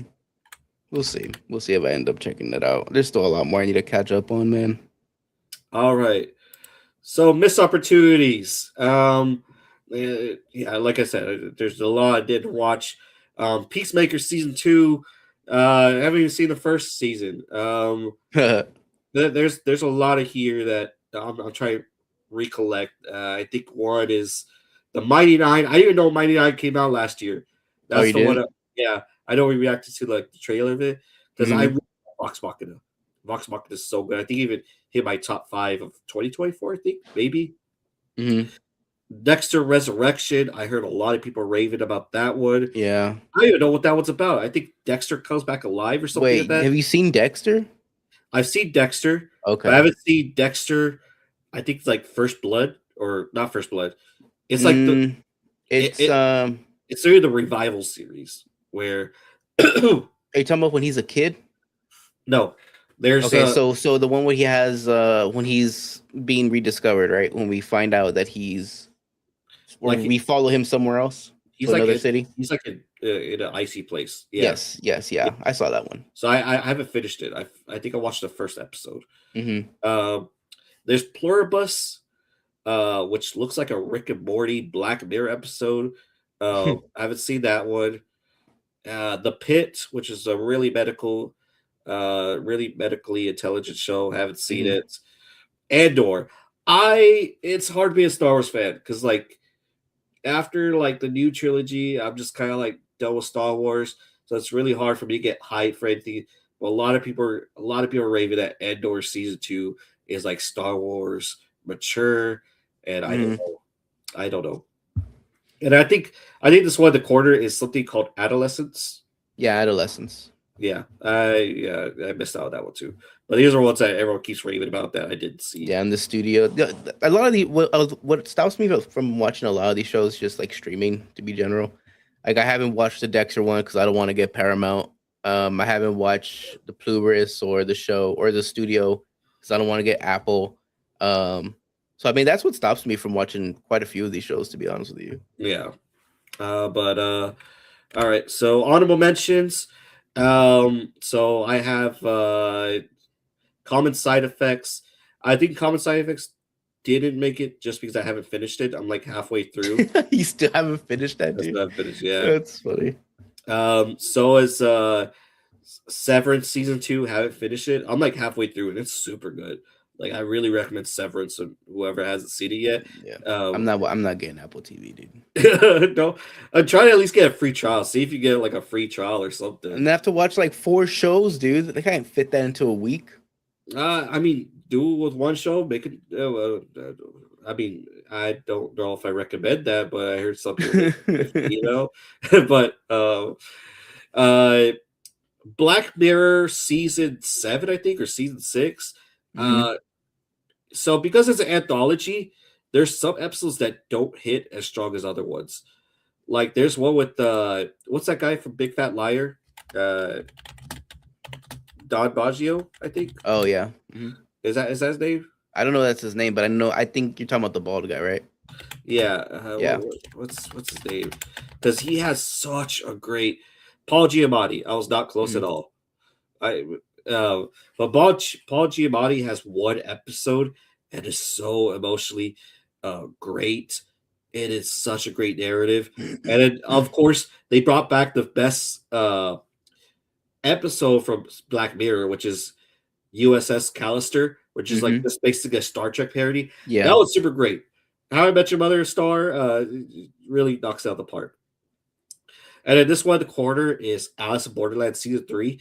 Hmm. It wasn't strong, but I put this up there because it was a way better season than Squid Game season 3. Like Yeah. like this There's a lot of things better than Squid season 3, dude. I I think this one was really great. I really can recommend those who like Squid Games to watch Alice in Borderlands. It has the same kind of wacky games. It's a little bit silly, just based on like how people are killed and stuff like that. But it still has your favorite games. It still has some games and some puzzles and stuff like that, and people died. But the characters are really great. Season two really was really amazing. Season three lacked in comparison, but it's still better than season three of Squid Games, and it was still like a fun watch. I think it was really short. I think it was like Yeah. 6 episodes. Now Netflix has really been dropping the ball with their finales, dude. Yeah. What Because was it? Squid Game season three, Umbrella Umbrella Academy, and now Stranger Things. Stranger Things. Dang, man, Yeah, they've been really dropping the ball, dude. yeah. They can't finish a story, man. What And is then up? What do they do on purpose, dude? What do they do on purpose so that people still talk about it? maybe What if it's better to have a worse or to have a bad ending versus have a mediocre one? I don't What know about if? that. I don't know. Maybe that's a marketing thing. We'll see. And then I want to mention this one really hurt. This was fighting with my number five. This was fighting and Alien Earth. Alien Earth. Hmm. I really like that one. I thought the character's really great. We talked about it. I thought the dialogue was really great, but yeah, I had to move spot for my number five pick. My number five pick is that boy ain't right. It's the King of Hill season 14. Oh, what a great revival, man. It's like these characters just and they didn't stop, man. It's like they just jumped right after season 13. I think they did some really smart, tasteful jokes about what's coming around here. What was the what was Hank saying? He's like, "Hey, Penny, are we asexual?" Like, Yeah. it's Dude, just one of the funniest jokes of that one to me was, are you related to Cotton Hill? Your grandpa killed my grandpa. Your grandpa was one of the feedy man. That one had me rolling for a while, dude. Oh my god, I love that callback to Cotton, dude. And there's just so many great moments. Like, oh, see, as a white man, I could understand that I'm really a very Joseph, privileged dude. man. Like, Dude. Oh my god. I wonder if we're ever gonna have him find out, dude. I feel like the gag is that he's never gonna find out. yeah. And I think that would be so much better as like a funny thing, but I really wonder if they're like teasing if he's gonna ever find out. And then Bobby was like, "No, don't talk about it." Like, no, no. And it's really great seeing these characters grow and seeing where they end up. Like seeing how what was it? Like they take some risk, like how Connie's parents broke up, they're divorced, Oh yeah. and they've been divorced for like months. Yeah. And it was just like, whoa, that's a big character change. I was like, Yeah, okay, it's just one of those things that I mean, it's been years, bro. Like, yeah, yeah, I think it's just something that they can explore so much about, you know. And King of the Hill isn't scared to follow continuity, so like they can still just continue with that story and see where it goes. You know, it's one of those things that I enjoy about King of the Hill versus like some of the other adult animated shows that they follow a continuity to some degree. And I think it works better for the show, and I think it's what most people like and how grounded it is. yeah. I just man, I just truly loved it, man. Like they did a lot right with the show. It's like probably one of the best reboots that to come out Yeah, I think recently. I would agree with that. I would agree with that too, especially because it's so new and fresh. Like it's not just like when Futurama came back, like it just basically where they pick up where they left off. Kind of like that. But King of the Hill did a time jump, and it works because it's a new family dynamic that I think the people watching this show or people who watch this show like as kids like us, like we're now Bobby's age, you know, in the show. So like we have a new thing to kind of pick up on, you know what I mean?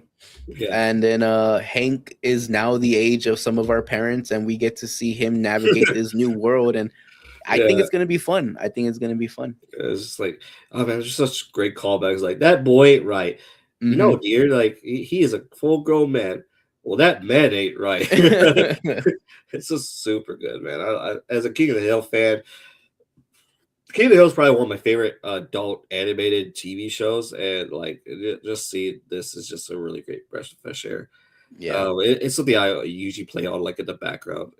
Oh Yeah, and I just like that the comedy is still very similar to where it was. Like we had actually rewatched King of the Hill. I mean, not like this year, but we rewatched it like over like the last 2 years. We've been kind of rewatching King of the Hill, and like and then to watch the season 14 premiere was like, man, this kind of just feels like you're just watching King of the Hill in the future. You know what I mean? Like it didn't feel like the comedy was off. It didn't feel like the writing was off. Like it kind of just felt like you're watching the same show again.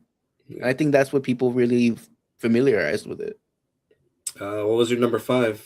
My number five was actually Alien. King of the Alien Hill Earth. was my honorable mention, but Okay, so it was Alien Earth was my yeah, number five. I very much enjoyed that show, especially what the Alien universe is doing right now. I think is really good, especially like with Predator. Like I like how they're just kind of like their own two separate entities right now, and having Alien Earth or having the alien on Earth is just one of those things that we were always kind of curious about, and I like that we're just kind of going based off learning what the different companies are doing on Earth, versus like what they're doing in space is one thing, but like learning what that happens on Earth is kind of something that's we haven't really explored before, and I'm glad we're exploring it.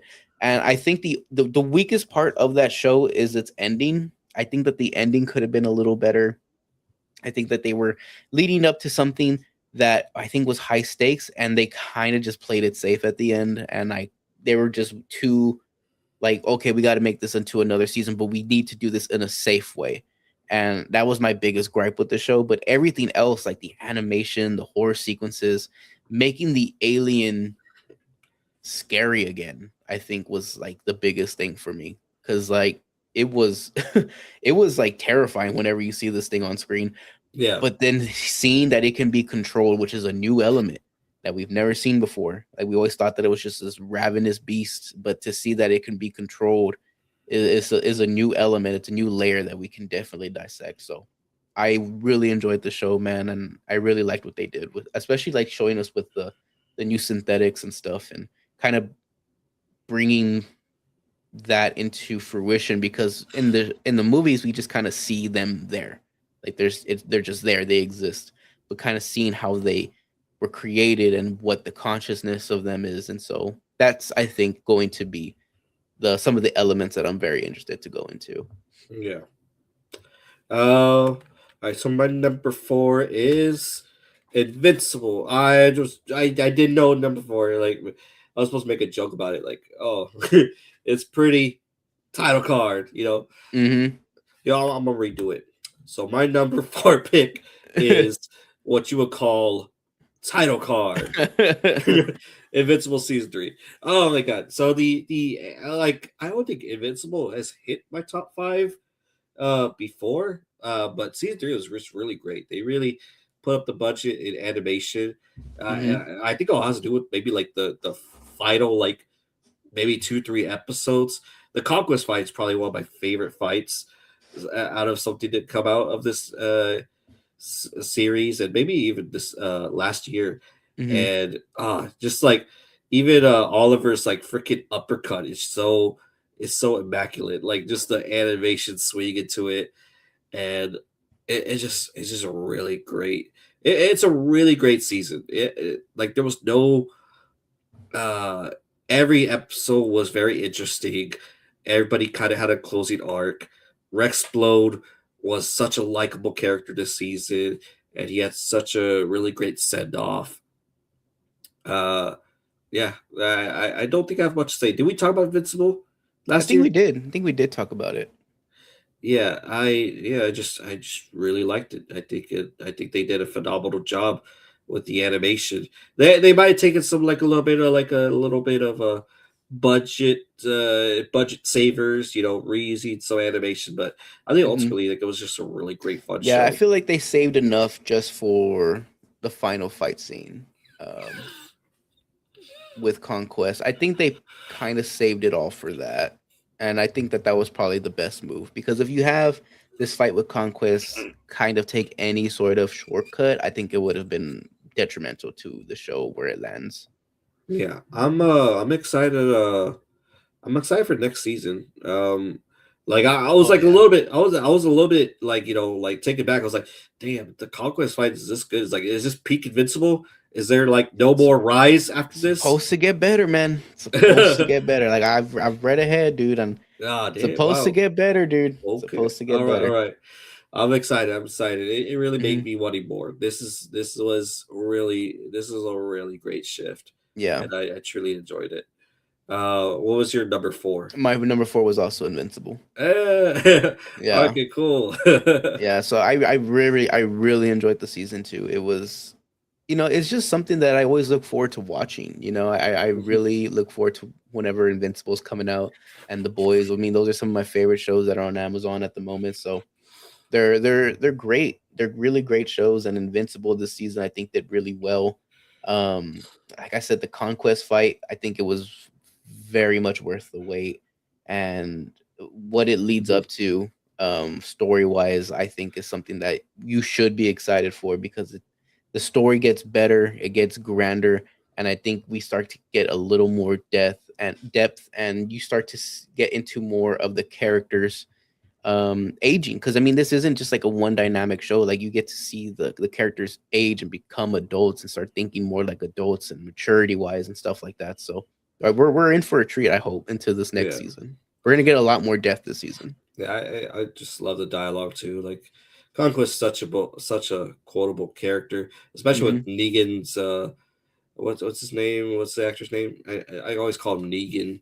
Yeah, I, I always call him Negan I, too, to be honest with you. I can never remember actors I think names. it I'm starts so with bad with J. them. I think it's with a. I think it's with an A. Jeffrey Dean Morgan. Jeffrey Dean Morgan. I was like, Okay. I know it sounds like a Negan name. I Hmm. know. Jeffrey Dean Morgan's voice was super good. He's like, I don't even get a real name. Prepare for my arrival, Warm. Hmm. Oh, it's just so good, so chilling. But number three is Daredevil Born Again. Oh man, I had to like rethink about this because I forgot that I watched this, and I had to rethink about some scenes. And yeah, it is good. It is good. I like it took a while for Daredevil to come back. Like Charlie Cox, but that first episode is so good It with really the is. death of what's his Foggy. name? Yeah, the death of Foggy. It is so good. It's so like damn, you really get his like frustration, his rage, and then especially like when they're trying to like sentence Bullseye for killing Foggy, Hmm. and I love this because it's also like almost like a courtroom show. He's a lawyer, so Hmm. they really tackle onto that. They have like at least like I think like three court proceedings throughout this Hmm. entire show, and it's super good. Like and you start to like hit into like the dirtiness of it, where cops try to you know tackle the witness and stuff like that. And oh my god, you see Daredevil, like you see him like he is a crash out character. Like you see him Yeah. crashing out, and the cinematography hasn't left. And I forgot that this was like the first uh series we got like from Netflix that Marvel borrowed. Like that Marvel Yeah. This took is the over, first one. This is the and first one. everyone's scared. Everyone's like, are they gonna do a great job with it? Or Hmm. are they gonna screw it up? And it's really great. Even Wilson Fisk like trying to become mayor of the city is really engaging Yeah, as that well. is a dynamic I really want to see, man. Because Wilson Fisk as the mayor is a huge point in comic books for a lot of these New York characters. Yeah. So I'm very much for that decision. It's so good. But yeah, I just really like I also like the political the political I guess agendas in this as well, like that what they tackle. And it just it's really good, man. I'm excited for season two. I'm excited for Daredevil being an MCU finally. Like Hmm. he is such like even though Oh he's a yeah, street man. When I saw him in Spider Man, dude, I was like, hell yeah, we finally get to yeah see this aspect, dude. even though he's a street tier character, he's still like really relevant. He's still a really cool character. Hmm. Yeah. let the devil out. But what was your number three? My number three was Common Side Effects. Common Side Effects. Okay, yeah. I loved Common Side Effects, dude. This is a show you need to finish. I don't know why you haven't finished it yet, dude. I love the storytelling in this show, man. Like I wasn't expecting to like it as much as I did, but I really really enjoyed it. The story that we got going on, the um the little mystery that we have around this life-saving plant, this mushroom that is basically curing everybody of what's here, and like the real dynamic of like a pharmaceutical company trying to take control of it is insane to me. Like I'm really really enjoying it, dude. And I'm excited for season two. I'm glad that they announced it because I wasn't sure people would even like this show. So I'm excited for the next season, dude. I think you need to finish this show Yeah. because I was not expecting to like it as much as I did. I think I'll probably have a lot better time with the because but with you putting number three, I know I recommended this show to you that I was like, oh, it's something similar to this anime that's also Adult Swim called Lazarus, Hmm. where it's about this guy. He makes a painkiller that basically cures depression, cures pain. It's not addictive, and like it's just sweeping like for 3 years. And it was an anime called Lazarus, and it turns out that this doctor he actually poisoned everyone, where it takes like a 3 year effect to enter their bodies and poison them from the inside out. And like it's up to like this cowboy bebop team to find this researcher to get the cure. And Hmm. that one had like a very bad execution. Like it wasn't executed very well. It was still a great watch. It was a good watch. I won't say great. It was between okay and good. Hmm. But yeah, I'm pretty excited to watch Common Side Effects because it seemed interesting. I got to the part where like he used like the flour to Hmm. like after he got into a car crash, he starts healing up, and Yeah. so it really leaves me. I see a lot of people talk about it, like you try to see what the conspiracy theory is and stuff like that. Yeah. So yeah, let's see. Before I go number three, I can talk about number three. My number two is the rehearsal season two. Have you heard? Interesting. Have you seen this? I have seen this guy Nathan what you Fielder, call him? Fielder, Uh Nathan for you. Nathan for you, yeah. I have seen Nathan for you, but I haven't seen the rehearsal yet. The rehearsal season, the rehearsal show is really meta and it's so comedic. And what he does in this one is that he sort of talks about the importance of rehearsing before you do something, and it is so entirely like fucking what was the word, balls to the wall crazy. Hmm. Like in the first one he takes this person that wants to become a mother, and he puts her into a house, and he hires children actors, and like they he switches the children actors because he's like you can only have children actors work for like 5 hours, so like he'll have special team to Hmm. keep on switching the children actors. um and like so this lady's trying to go with the flow and how to work with the kid, and like they'll switch the kid around like without her noticing, so like Hmm. it feels like so it doesn't ruin the immersion. Yeah. But this is about season two. This is about season two, and it tackles a really great topic to where it starts like this entire like pattern of crashed airplanes, and Nathan Fielder is going over the testimony to where the captain is ignoring his first pilot, Hmm. and because he usually with airplanes there's the captain and the first pilot, and the captain usually has the controls, but the first pilot can usually take those controls from the captain if they know something's wrong.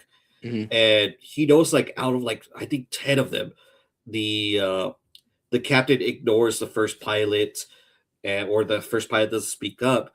So he does like this whole uh transition on trying to get uh this connection between captains and first pilots, to work, and he does so much to where, like, this is all for rehearsal, so he makes an entire airport. He's like, oh yeah, I use Paramount's money, or I use HBO's money for this.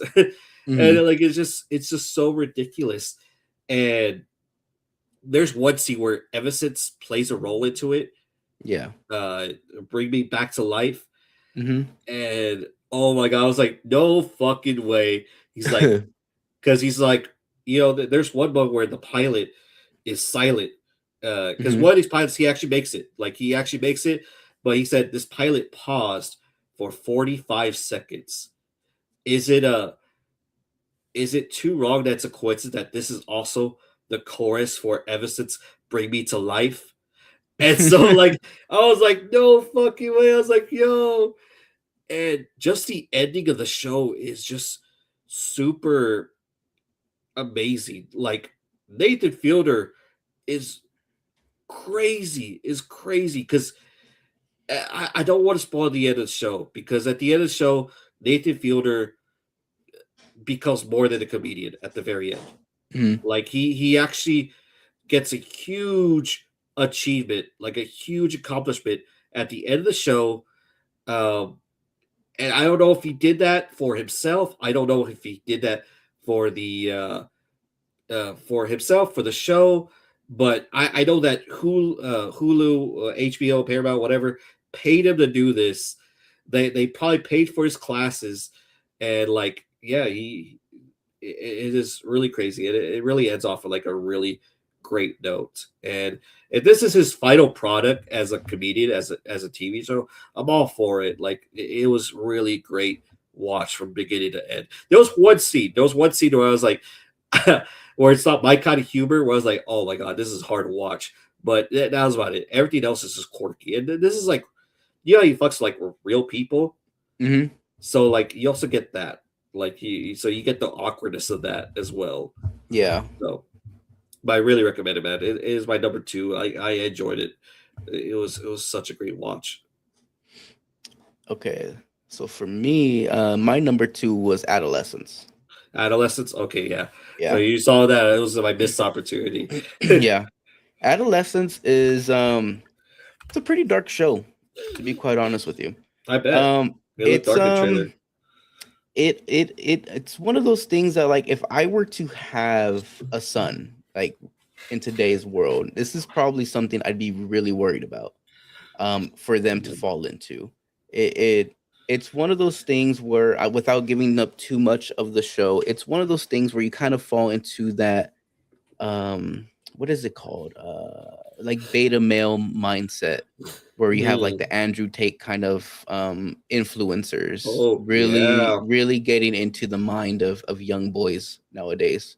Um so so it, it that's what it's kind of centered around, and it's really scary nowadays to kind of see how influential our kids are, especially when it comes to influencers that are, like, probably not shouldn't even be speaking their minds, to be honest with you, but because they have such a large platform, everyone's going to be able to see it. So that is true. it really takes Wow. that into the narrative, and it runs with it, dude. And to be honest with you, it's not one of those shows that gives you start to finish. It's really more of it. It feels more like a cautionary tale, to be honest with you. And that's really what the show is. And I loved the first episode of the show because it kind of takes you minute by minute, hour by hour, what happens when you get arrested. And and obviously it takes place in, I believe it's England. Um so it's somewhere in the UK. And so it's a different form of justice system, where it's a different sort of processing. But I mean, for nonetheless, dude, like, we're able to follow it pretty well. And it's one of those shows that's just, it's so impactful. And the kid is such a good actor in here, man. He has a lot of range for a child actor, and I can see why people were so up about this show, because that kid was fantastic in his role. um it's just one of those shows, man, that I think it's a cautionary tale. It's something I would be actually worried about, like, if I was a parent. And I would recommend it. It's definitely a good watch. I believe it's only 7 episodes. I believe. Oh wow. Okay. It's only 7 episodes. It's a limited series, so it's one of those things that's not gonna keep going, be ongoing. It's just kind of like a one and done. So I'd highly recommend it as well. Okay. Definitely gotta check that out. Um, my number one, I lied. It's Squid Game season 3. I really liked it. Squid Game season 3. Jesus, man. No. My number one is it. Welcome to Derry. Yeah. What can I say? Is this your number one? No, it's not. No. Oh wow. Did you It even was hit the it was top it five? was it was my honorable mention. It was your honorable mention. Okay. Hmm. It Welcome to Derry. I think I enjoyed better than Alien Earth. To be honest, guys. To be honest, this could be better than Stranger Things if they just keep making episodes. Well, I doubt because Hmm. they kind of ended off the season to where they might not use the same kid actors. Um, I think that storyline is done. But oh my god, what a great like as an It fan, I love this. I love this. I thought the monsters were scary. I thought they did a lot of great liberties with it. Just every monster was so grotesque, so disgusting. Hmm. Especially like the father in the pickle jar. Like, Yeah. what a bad daughter. And you know what? I Hmm. never thought I would get a fear of like walking down the aisle. And I was like, damn, this is a really bad, like, what's that? The back rooms? Like, this is a really Yeah. bad back rooms to where you just get trapped into the fucking aisles. Hmm. And the kid actors were really great. I really Yeah, I enjoyed thought they it. were good too. Hmm. And especially with like, usually with the like the first It movie, when it goes to the grown-ups, I'm super like I'm very less invested just because uh in the first movie, like the same thing that Pennywise does to the kids, he tries to do it to adults. It's less scary. Like like Hmm. he tries putting like red balloons. It's like that's not scary for an adult. So, Yeah. but like this one, like he's scared the adults. Like he's just and like he is. I think this does more better to Pennywise's name that he is like an entity that is super powerful. Yeah, That they definitely use that a lot more yeah, in this one. he just fucks around too much. Like that's his one weakness. He Hmm. doesn't take things seriously because he's all powerful. Yeah. And like, it's just kind of like funny. Like he even goes like, "I'm an eater of worlds," like Hmm. and like like it's still funny coming from a clown, but you realize that like it's just he took this clown's body, like he took this clown's appearance, like that's not his appearance. And yeah, I just thought it was really great, man. This was a show I was looking forward to Yeah. every I day. really liked it too, man. But just my biggest gripe with the show was just the government, dude. Like Uh, the government is always one of those things where I'm like, you could do it, but you got to make it work better. And it was just one of those things that like it was the government that made like 80% of the bad decisions in here, and you're just like, why, dude? Like you're the one that wants to set this thing free against the yeah. world, and it's like, okay. Everything else was great though. Everything else was great. That's my biggest gripe with the show, though. It was just the Oh, government and how heavily involved it was. I think this also ties into maybe the mist. I'm not sure, but Yes. you think it does? To a degree. Well, I mean, I read a lot of Stephen King, man. So to Yeah. a degree, it does tie into the mist, not directly, but Okay. it does tie into the mist to some degree. Okay. Yeah. Because I was like, damn, this is like the mist, like where just like fog comes over. I was like, maybe it Hmm. was maybe it was Pennywise throughout the entire Yeah. movie. Like, I was like, It's one oh of those shit. things where like the world's I don't know exactly, but like the world that the mist is part of is a world that Pennywise is familiar with, and how he kind of similarly is from or inhabited an earth like that. I can't remember. But it Oh, is not directly, but Pennywise does have a hand in somewhere in the mist like that. oh wow. Okay. Damn. But yeah, I truly like this. This was my number one. Hmm. Yeah. But I'm excited to see what your number one is. It's probably something I haven't seen yet. Yeah, probably. Yeah, it was definitely your missed opportunities, but mine was the pit. The Pit? Okay. Yeah. Yeah. I even talked to my mom. I was like, because she loves medical shows like that. And so Hmm. I was like, hey, have you seen The Pit? She's like, yeah, remind me what that one is. Like, it's a medical show that came out last year. She's like, oh yeah, it's super good. Like, Yeah, I was like, oh it's okay. a really good show, man, and it's currently the season 2 is currently out right now. I'm also enjoying that. Season 1 of The Pit, so good, man. Okay. That was one of my favorite shows of the year, dude. Like without a doubt. Damn. Like I already Holy knew that shit. was gonna be my number one after every show I had been watching. Like, yeah, that's gonna be my number one still my number Damn. one. I have little to no notes about that show. I love the format of it that every episode is an hour of the day. I love that. I love Oh that aspect. wow. So every episode is an hour of the day. So you start with the medical crew, the ER medical crew from like 8 a.m. to like 10 p.m. at night. So you get to see their entire shift and what goes wrong in it. What the fuck? Okay. Yeah, so I love that That's dynamic. interesting. So everything's moving really quick, dude. And like if you look at the like after each episode there's like a little behind the scenes. So you kind of see like how authentic the set is. They have actual medical people on the staff. They have actual medical team in the writing room. So they write some of the medical stories. They fact check them. They have a beaut like dude. They have some of the best visual effects teams that are practical.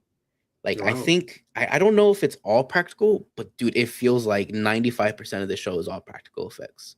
It is insane. The authenticity of this show is praised among the medical community, dude. Wow. So Okay. it's Cool. really good, and not only that, it's just so well written, dude. It's got actual medical scenarios that are just seem so like mundane, but it's just something that you are just seeing someone like this is just their workload of the day. It's like just some stomach bug, but like this is how it affects the um the medical team because they have to go away from like this really urgent medical thing, but they're needed here to help this person just to get them out of the lobby because they have 30, 40 people outside waiting to be seen. So they're trying to, it's one of those things where like they're so stretched, so thin, dude, but it's just so chaotic. And that's just one shift of the day. You're not following them for like throughout the year. This is this one shift, like the chaos that happens in one shift. Um, I haven't seen much of many medical shows. I think the one, I think the only ones to see it is like maybe a little bit of House, and then Hmm. Scrubs. I Which watched I watched all of Scrubs, all of House, and I also watched The Good Doctor. is that the one That's about with it. the doctor with Autistic. autism? Yeah, Yeah, I watched that one. Charlie and the Chocolate Factory. Yeah. And can't remember. I think that's probably all the doctor shows I've watched, to be Yeah. honest with you. But okay, I'll have to give this one a try. I did think I would like it, just but like I've been hearing so much people rave about it. It's just because Hmm. Grey's Anatomy doesn't interest me, just because No, like not me either. Me that's either. still going on, like Yeah. and like especially when I found out that Scrubs was like awarded like the best medically accurate show over Grey's Anatomy. I was like, I don't need Mm. to watch Grey's Anatomy. So, but the pit does interest me a lot. It is just one of my missed opportunities. But I was surprised they made your number one. I was like, damn, it got to be good now. Yeah. What I was expecting, I didn't put in my missed opportunities. I did hear it. It might be because I didn't hear anything rave about it, so it probably hit your top five. But I honestly thought the Bear was going to make an appearance on your. I thought it was too. I thought it was too, but it just got beat out by a little bit because like the bear had it had a lot of things I liked, but I think Alien just beat it out by a little bit, dude. For Oh my yeah, number five, it okay, just beat it out by a little bit because I wanted a little bit more from the bear, but like it was still in my honorable mentions, dude. Um, but Alien just gave me what I wanted in a yeah, show, which was to be fun. It was to be a little have some of that horror theme, dude, and it gave me nostalgia from the Aliens franchise, dude. yeah, okay. Uh, all right. So we're going to video games, correct? Yeah, and to be honest, dude, I don't have a lot to say in the video game category. That's fine. I'm probably just gonna go piggyback on what you say on most of these. I don't think I really even have a list, to be honest with you. I think I just have a what would I rather play in that. Well, as I said, so video games are really tough to get to finish from completion. And I'm sort of, I think it's also my fault because I'm kind of completionist. So I kind of want to do everything. you know. But these are my missed opportunities that I really want to play. Death Stranding 2 is my biggest one.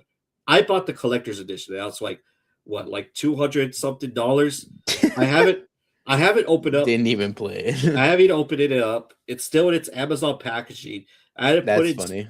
I had to put in storage when I moved, so I can't really touch it. Maybe I'll touch the PC version.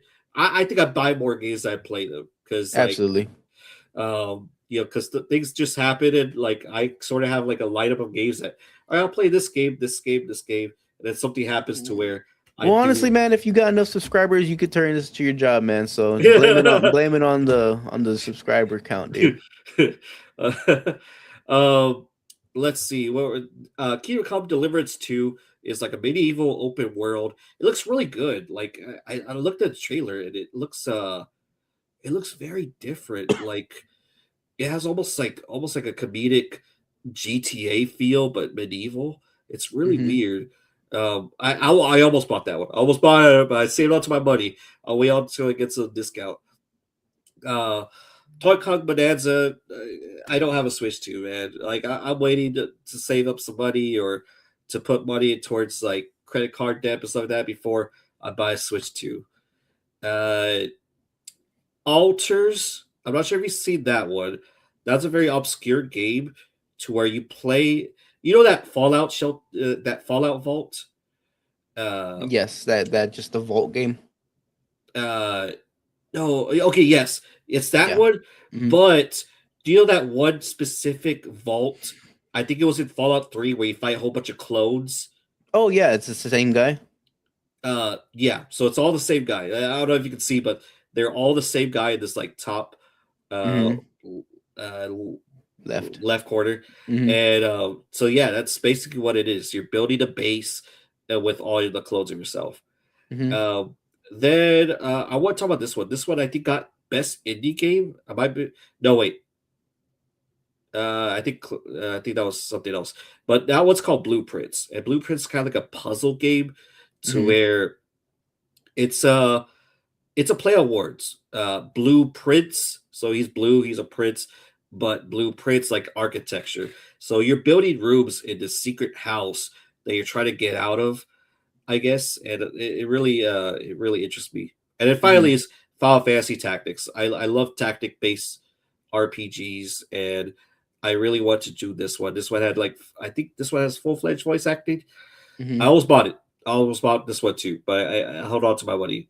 They the Steam Winter Sale almost got me with some of these games, but I kind of held off. I think I bought Alters, which I still need to play. But you could see that I had you could see I had a lot of horrible mentions, right? Oh For yeah. uh for everything. This is my only honorable mention. Split Fiction. It's my only honorable mention because video games are hard to play from start to finish, and even then we didn't finish this job. We need to finish it. I still haven't downloaded. I haven't I haven't uninstalled it because I still want to come back to this. I uninstalled it a long time ago, dude. What do you have to uninstall? I have to install the game. Really? Yeah, Okay. you don't play it on cloud. You have to install the game or the friend version of the game. Okay. Well, we need to play back this game, dude, because I did enjoy it. I was enjoying it. I think it was super fun, like especially the QR stand thing or what do you call it? You Hmm. know what I'm talking Yeah. about? Where on the wall cycle. I think it was really fun. It's a shame that we get to finish it. Hopefully, we can finish it. Maybe after Reanimal, because I'm looking forward to that one. I think one that didn't make my list was Little Nightmares. Little Nightmares 3 was super Hmm. disappointing. Oh yeah. Oh my god, like talk about not being a horror game. Like I know like it's like a little bit cutesy horror, but it Hmm. definitely did not have the vibes of number one or number two. The No. bosses were unimpressive. I know I'm Yeah. just shitting on it, but I bought like the collector's edition for Little Nightmares 3. That's how I disappointed think I you am. shouldn't have done that, dude. Because once you found out that it was a different studio, I don't think you should have done that. I think you should have kind of known it was gonna have a different But kind of whole vibe. I like the uh The little characters. the sets I got. Like I got like a nice controller holder Hmm. statue from it and like nice little movie platform for the other characters. Hmm. But yeah, this is my only honorable mention. Number five, Peak. Yeah, that's a good one. Yeah, I love Peak, man. Peak was super fun. Like to talk about like self-generated mountains and stuff like that. And there was times where I played solo by myself. I don't always see me, but I was playing like late into the morning, just like by myself or with like random parties. And it is a truly fun game. It's kind of like also has like a really great atmosphere to where you just kind of zone out. And Yeah, it's one of those games you could. I mean, I never played it by myself, I think. yeah, But I could see it, just it's just one of those games where it's very linear. You go, you just kind of do your thing. If you're an achievement hunter or like a game completionist, it has that element too, which I could see being why some people just play it by yourself because you can just kind of get some of these badges. yeah, like for me, I was like on a badge hunt for like a long while, and the completion me wanted to like do these hard challenges where you had to do a solo expedition or where you had to do it without eating any packaged food and stuff like that. Hmm. And honestly, like I made some clips and it's just really some very funny moments came from this game. Yeah, some genuinely funny moments came from this game, and I think that's just for everybody's sake. Yeah, Everybody and, had fun playing that. and like I'm so glad they said that they didn't realize the popularity of this game and that they're probably gonna have maybe two more updates, like maybe two more big updates, and that's Hmm. about it because they didn't expect to see so like it blow up. Hmm. And one thing I also helped, I think it brought to the top five is that like it's also like they had a whole concert as Oh well. yeah, yeah. That was really cool. That annoyed the shit out of me, but yeah, that was cool to see though. Like maybe no money, man. Me, I turned that shit down when y'all had it on, man. I turned the me, music completely off. me and Bella were having a blast. We listened to that concert like what three times. Yeah, I muted it every time. Oh man, you're getting too old, man. But what was your number five? I know you say you didn't really have a list. I mean, yeah, dude, I kind of barely even had a list, but I could agree with Peak, dude. We had a lot of fun playing Peak Yeah, that year, dude, because we played Peak quite a bit. yeah, Thinking of it, like we played quite a bit, dude. yeah. We played a good amount, and I think Hmm. it's still one of those games where you can just jump into it, like even like months from now, and just still like Hmm. that. Like, To oh, be what you guys gonna honest, play? like when we first bought the game, I thought I was only gonna play it once, get to the peak, and never play it again. But we had pretty good times playing it, dude. We Yeah, we yeah, played yeah, it as a yeah. group quite a few times. Yeah, like when you got to that time, I was like, all right, I'm never playing this game again. And I think me and Aaron didn't make it to the top. I was like, well, that's it. And Yeah, then I finally, think I think I did it with, was it Oscar? I think it was just me and yeah, Oscar that yeah, made it. yeah, yeah, it was you and Oscar. And Hmm. then finally, I think we played one Sunday, and I think I raged, man. Like I think I was streaming. I think I ended stream because I raged. I think what happened was I died. I waited a long time to get revived. He told me Leonard didn't hit the revival thing, and Yep. so I think I just raged and I just ended. Uh, I think I ended off. Like I was just so, oh hell no. Hmm. Like I was Hmm. like, no way. But yeah. Um and then later you guys revived me. I finally got up to the mountain. And that's where you died. Like apparently you were asking for my help. Like Yes, dude, you didn't help me, bro. I didn't know I needed to Yeah, help you you. turn around. I I was thought we were all on the line, turning around, helping each other. I was frequently communicating. I only have like for 30% stamina. I need you guys to help me. And fucking Levi's just in La La Land, bro. I don't know. I thought he was just gonna turn around and help me, but he didn't. I think it's because I got to the top. I got excited. I was like, oh wow.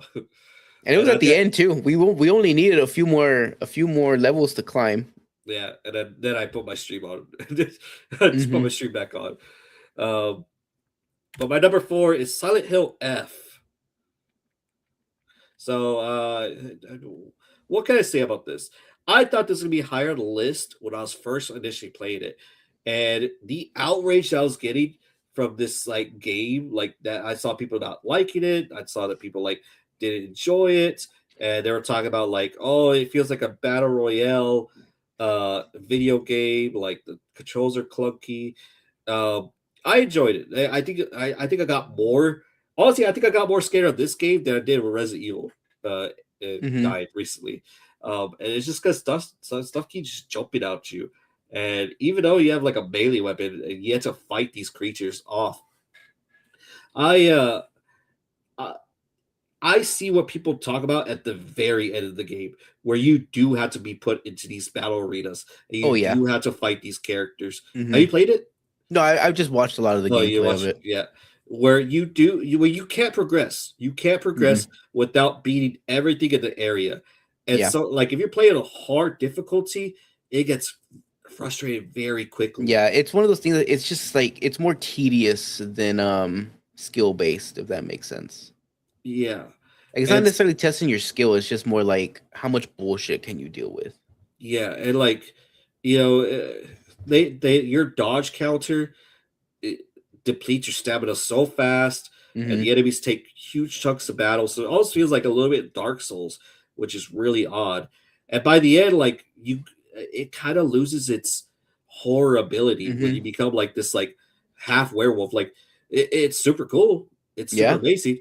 But at a while, like you just stop getting scared, you start getting more like frustrated, and you're just like, damn, can I just go? Can I just beat the game already? Mm-hmm. And I think also I put it pretty low on this list, is because uh, the game itself. Where was it?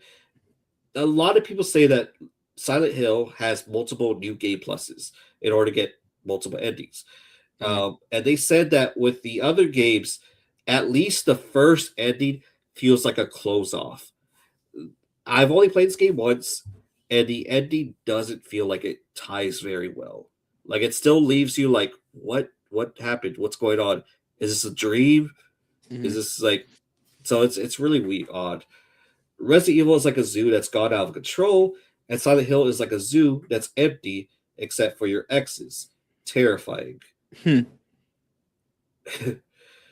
Resident Evil does have a zoo, two does. I just found that out. But yeah, Silent Hill F was number 4 for my list.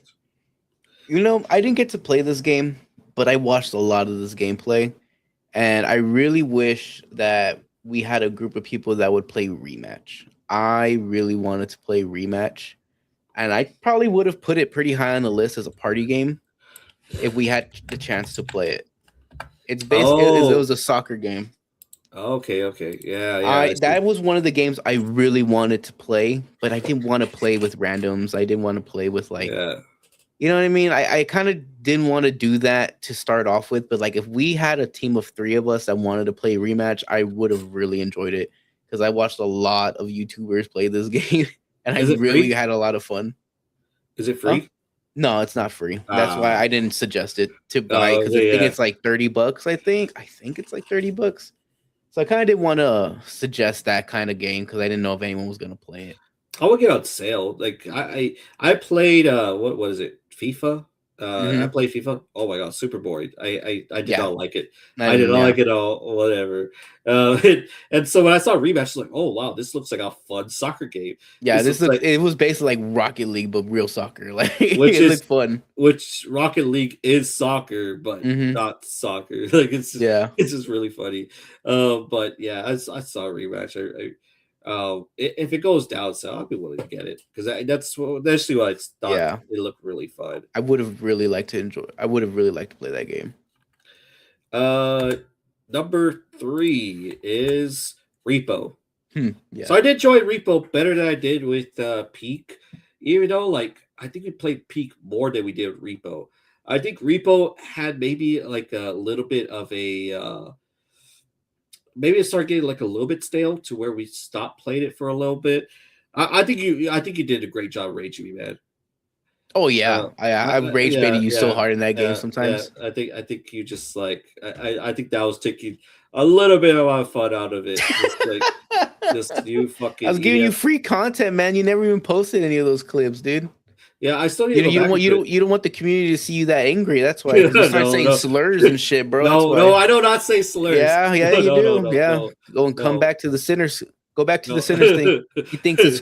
You don't think it's cool to kill cool KKK members? Just No, saying. no, no, no. But yeah, so Repo was generally a lot of fun. Uh, and like they're still building updates. Like I really love Yeah, their yeah, update showcases. Like I think last time they got like maybe like 8 new monsters, and like now they're putting like vehicles in it, and they're yeah. I putting wanted new to check out the items. vehicles, dude. I would go back to Repo. I would like to play Repo again. Yeah, Repo's a lot of fun, especially like when we have like a stack lobby. I think there was like maybe like 6 of us playing at Yeah, one when there time. was like 6 of us in one lobby, that was fun. Oh, That was fun it playing. was super overwhelming. We modded the game as well, putting like a whole bunch of bullshit into it. That was Yeah, also a lot of fun. Honestly, I think this is like I think we had more fun playing this than Lethal Company, even though I love Lethal Company. But Repo is just such a delight to play, man. It's so fun to yeah, play.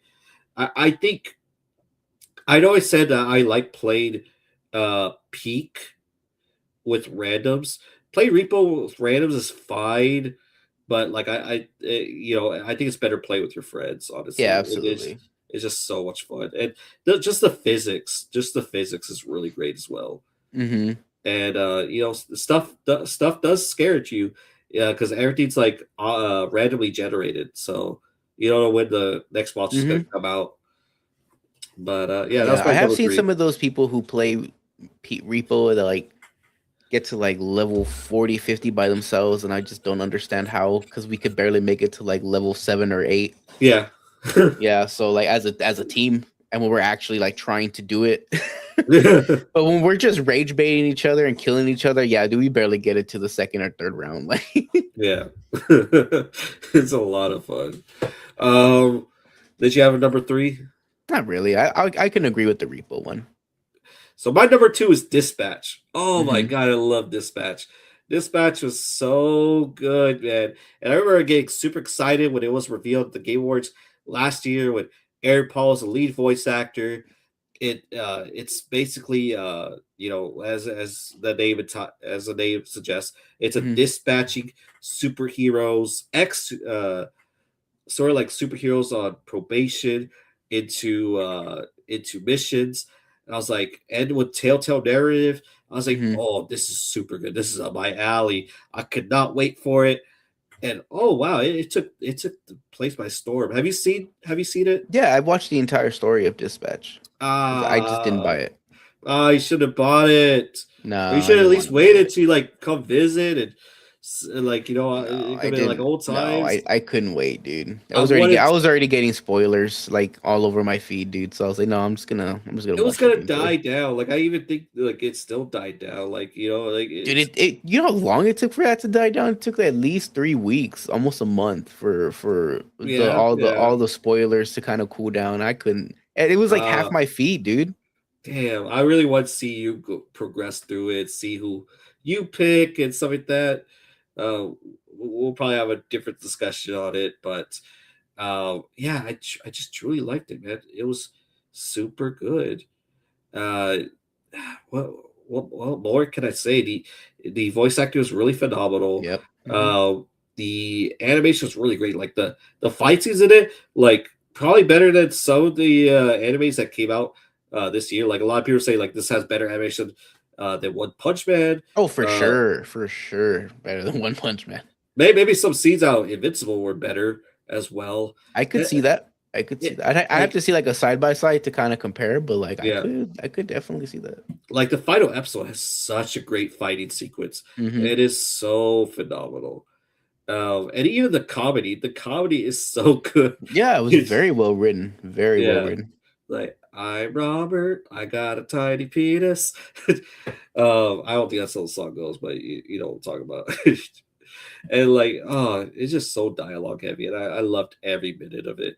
You know what I heard is that this is essentially Twilight, but for men.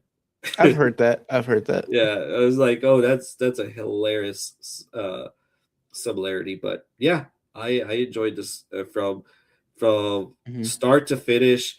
I've seen so many playthroughs of it because after I played it, I just watched a lot of other streamers play it. Like I think may have watched it like maybe like 5 other times with other different streamers. Just go and see who they pick and see Hmm. the different outcomes and stuff like that. But what FIBA would you have picked? I don't know, to be honest with you. Oh, you I don't think know? I don't think I know yet, but I feel like I'm leaning one way versus another, Oh, okay, okay. but I have no idea. I still don't know what I would pick in the moment, Oh, okay, okay, okay. especially like with all the decisions leading up to what I would think I would do. I still don't know what I would pick, who I would pick. Yeah, but man, such a great cast of characters, and it was a good thing. I think Hmm. they also kind of went bankrupt or something like that, or they took out a lot of money for this project, and Hmm. wow, they made it. They made a lot of money for this. So Yep, Telltale might be back. Telltale might be back. might be. Hopefully they don't fight more than they can chew, because that was what fell Telltale out of it. They got too ambitious. They took Hmm. out so many projects. We get Game of Thrones, Batman, Stranger Things, uh, which I think Stranger Things that's coming out because like they do probably like midway through it, so like Hmm. they had started. But my number one, I think it's pretty obvious. Obvious. Yeah. Yeah, it's obvious. Claire Obscure Expedition 33. I will Hmm. put the meme of I'll put the meme of Jeffrey going, Claire Obscure Expedition 33. And the Hmm. winner is like what like this isn't even surprising. Like it's like it's the game that took over the entire 2025 year with its storytelling, with its gameplay. Talk about like a fun RPG that isn't a JRPG that is just so different from other RPGs. It being a dark fantasy with super amazing graphics by a game studio that made the first video game. Like, holy shit. Hmm. Such great characters. Like, oh man. I think the only chance another category had to win was voice acting from Dispatch. I think that was probably the only Yeah, chance another studio had like to win some of the some of the awards yeah, that they were also in. yeah. Like, holy shit, man. It was just so great. And like, it was, I don't think Dispatch got a voice acting nomination. No, they didn't, and I'm so Yeah. surprised. I'm so Uh, surprised they didn't even get one. so the reason Dispatch didn't get a lot of nominations because it wasn't finished. It wasn't finished. So, like they were like what on episode? They were like halfway through the season Hmm. of like they were like up to episode 4 Yeah. after the cutoff started. So I think the only got thing they got was like maybe best indie game or something like that. Hmm. So Hmm. they couldn't give all the rewards, but oh shit, Claire Obscure Expedition 33. Like I think this might be like my top 10 favorite video game of all time. Like just it was just a really enhanced story, really rich storytelling, really great video game design. I love the environment as well as the dialogue. The dialogue had some very great moments, Hmm. like some very sentimental parts. Just like what was that one like? Just the one where Gustav is fighting with Luna. Hmm. I think you see that part where I'm talking about. Like, Yeah. please tell me you still understand. Please tell me you believe in the cause. I wish I do. And you know, just seeing it's so melancholy. Just seeing all these dead soldiers around because they don't disappear. So you just Yeah. see like piles of dead soldiers, rivers of blood. It's like fuck. And oh man, it's so great, man. It is so great. I'm so glad they swept it.